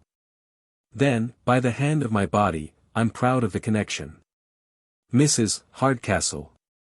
Well, if he has taken away the lady, he has not taken her fortune, that remains in this family to console us for her loss. Hardcastle. Sure, Dorothy, you would not be so mercenary. Mrs. Hardcastle. That's my affair, not yours. Hardcastle. But you know if your son, when of age, refuses to marry his cousin, her whole fortune is then at her own disposal. Mrs. Hardcastle. But he's not of age, and she has not thought proper to wait for his refusal. Enter Hastings and Miss Neville. Mrs. Hardcastle. Aside. What, return so soon? I begin not to like it. Hastings. To Hardcastle. For my late attempt to fly off with your niece, let my present confusion be my punishment. We are now come back, to appeal from your justice to your humanity. By her father's consent, I first paid her my addresses, and our passions were first founded in duty. Miss Neville. Since his death, I have been obliged to stoop to dissimulation to avoid oppression. In an hour of levity, I was ready to give up my fortune to secure my choice. But I am now recovered from the delusion, and hope from your tenderness what is denied me from a nearer connection. Mrs. Hardcastle. Pshaw. This is all but the whining end of a modern novel. Hardcastle. Be it what it will, I'm glad they're come back to reclaim their due. Come hither, Tony, boy. Do you refuse this lady's hand whom I now offer you? Tony. What signifies my refusing? You know I can't refuse her till I'm of age, father. Hardcastle. While I thought concealing your age, boy, was likely to conduce to your improvement, I concurred with your mother's desire to keep it secret. But since I find she turns it to a wrong use, I must now declare you have been of age these 3 months. Tony. Of age. Am I of age, father? Hardcastle. Above 3 months. Tony. Then you'll see the first use I'll make of my liberty. Taking Miss Neville's hand. Witness all men by these presents, that I, Anthony Lumpkin, Esquire, of blank place, refuse you, Constantia Neville, spinster, of no place at all, for my true and lawful wife. So Constance Neville may marry whom she pleases, and Tony Lumpkin is his own man again. Sir Charles. O brave squire. Hastings. My worthy friend. Mrs. Hardcastle. My undutiful offspring. Marlow. Joy, my dear George. I give you joy sincerely. And could I prevail upon my little tyrant here to be less arbitrary, I should be the happiest man alive, if you would return me the favor. Hastings. To Miss Hardcastle. Come, madam, you are now driven to the very last scene of all your contrivances. I know you like him, I'm sure he loves you, and you must and shall have him. Hardcastle. Joining their hands. And I say so too. And, Mr. Marlow, if she makes as good a wife as she has a daughter, I don't believe you'll ever repent your bargain. So now to supper. Tomorrow we shall gather all the poor of the parish about us, and the mistakes of the night shall be crowned with a merry morning. So, boy, take her. And as you have been mistaken in the mistress, my wish is, that you may never be mistaken in the wife. Exeunt omnes.